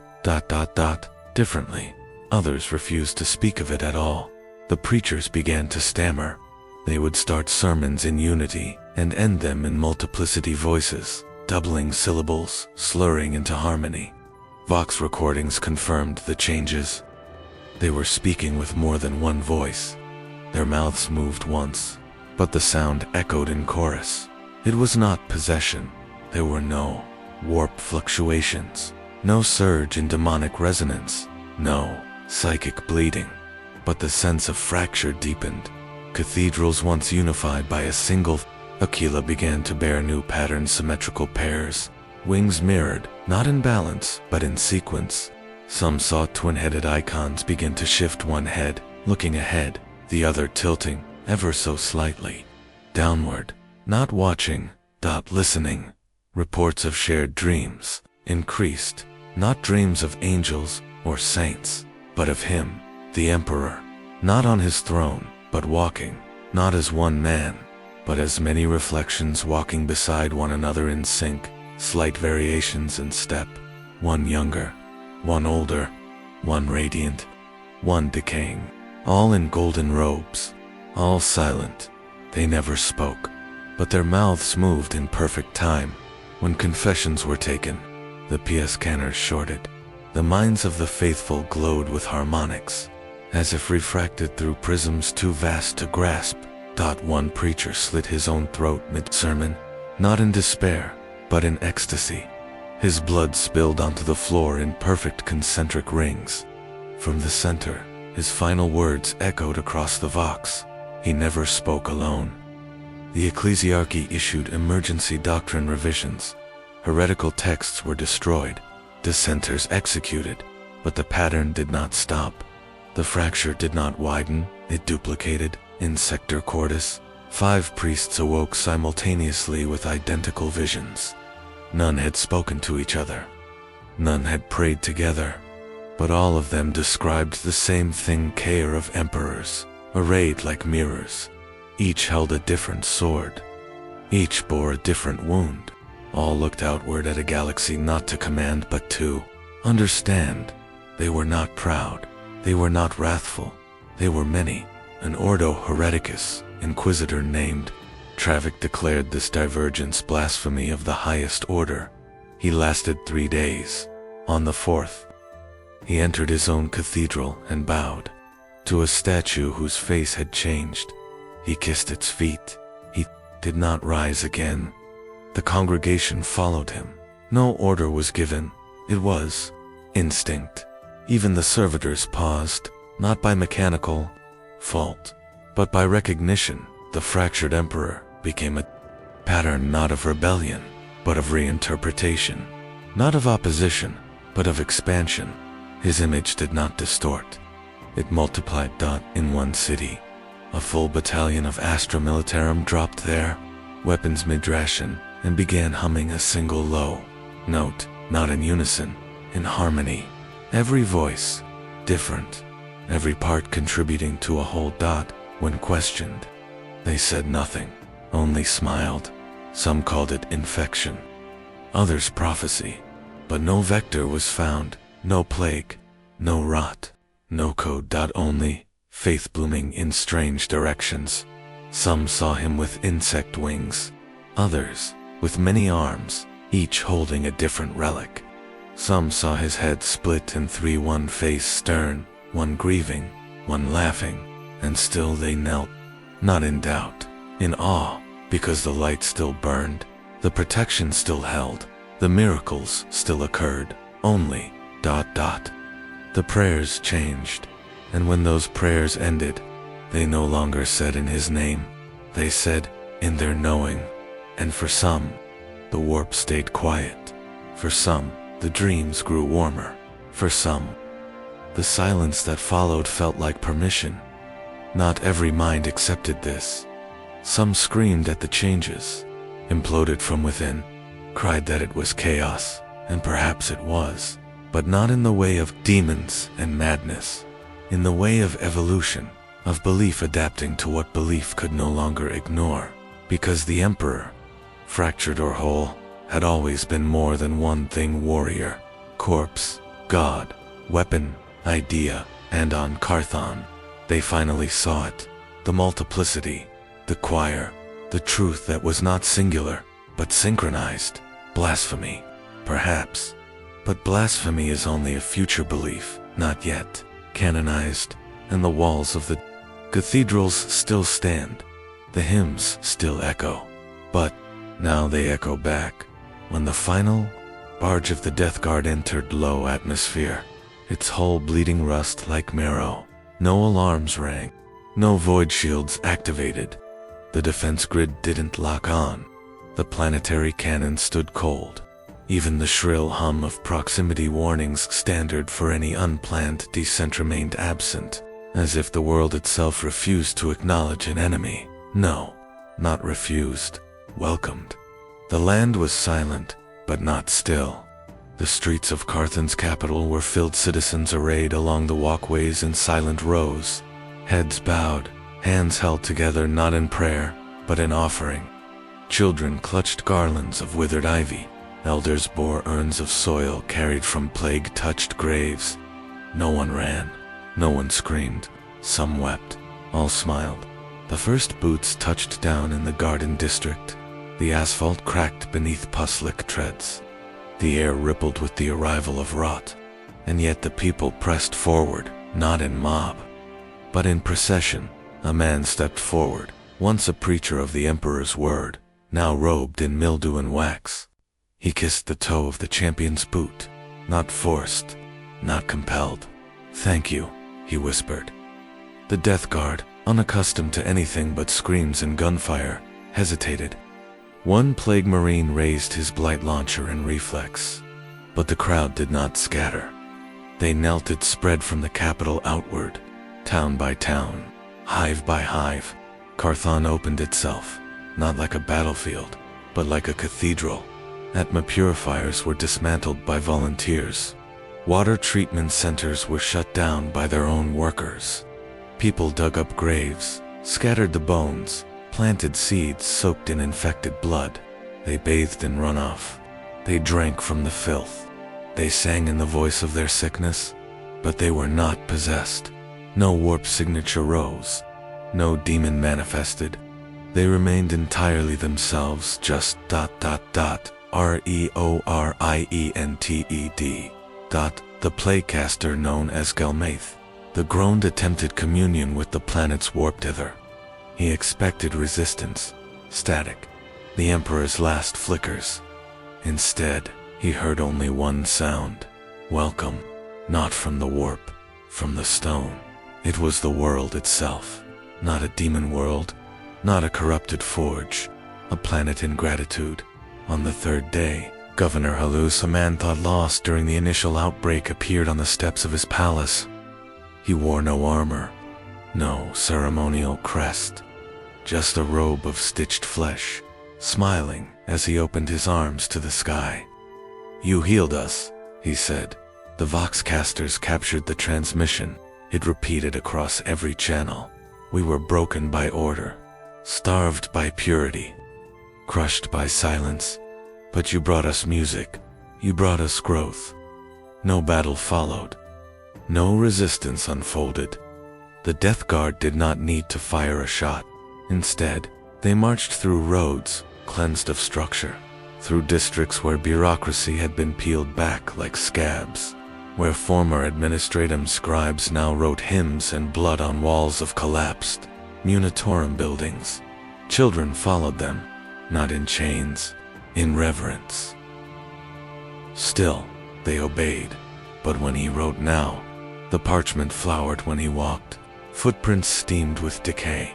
His vox codes transmitted more than speech.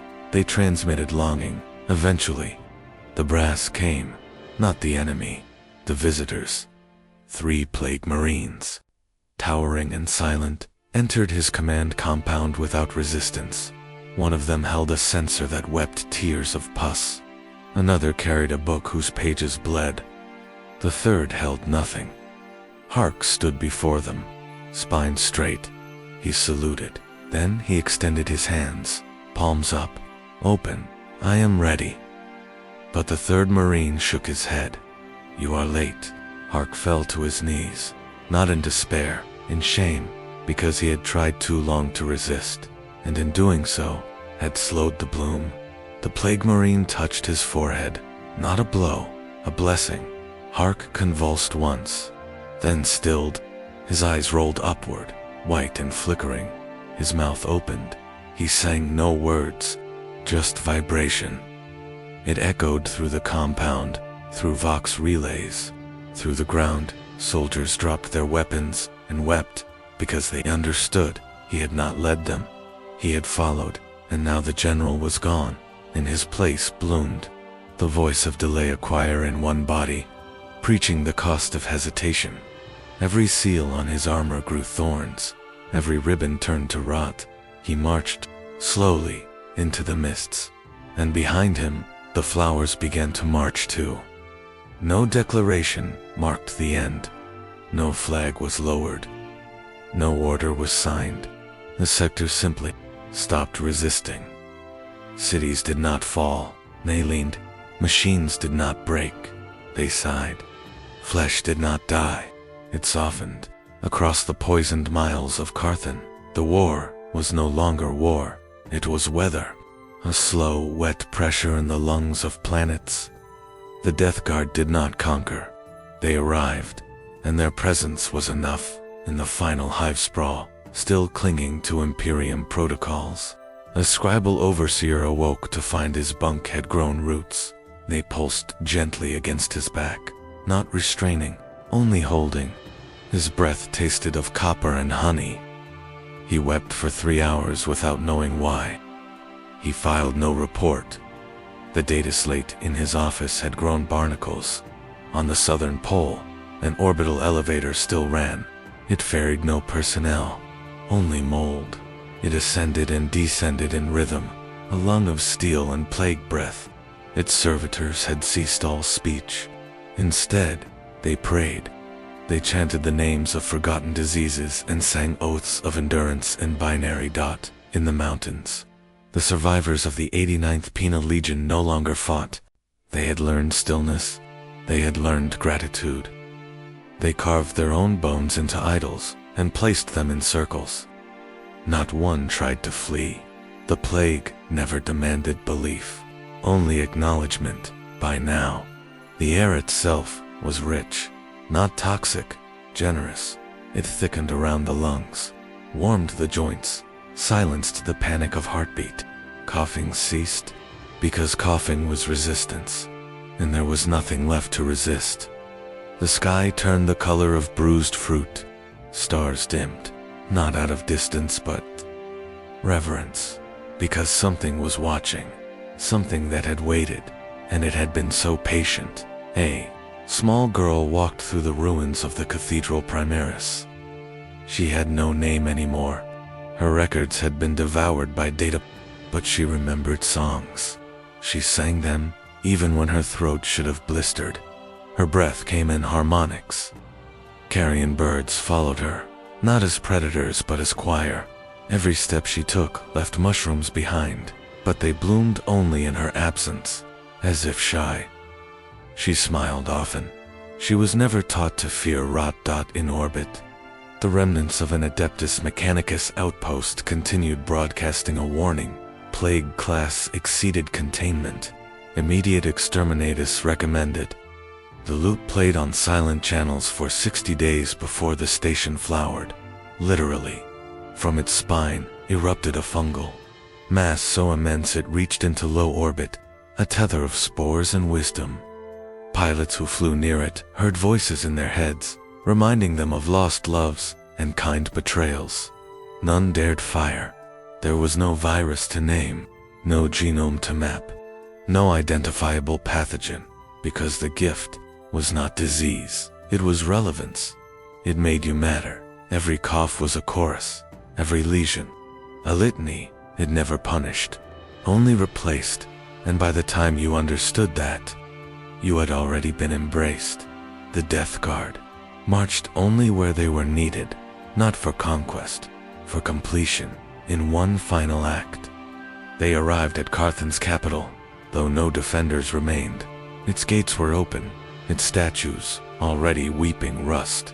Mortarion walked its broken thoroughfares like a priest through empty pews. He raised no scythe. He offered no threats. He only nodded, and with each nod, something grew from cracks in marble, from drains, from forgotten wounds. He stood before the last unbloomed building, the Imperial Archives. Inside, a single adept remained, blind, deaf, hooked to machines. He had resisted by outlasting change, buried in filtration systems and faith. Placed a finger on the wall. The adept opened his mouth and smiled. His lungs filled not with air, but with purpose. He died knowing he had not been defeated. He had been chosen. And so the chapter closed, not with flame, not with the Emperor's justice, but with acceptance, because endurance is not survival, it is transformation. The gift did not ask, it offered, it never demanded. It waited, and when it was understood, truly understood, it was not called plague anymore, it was called mercy, and no one refused.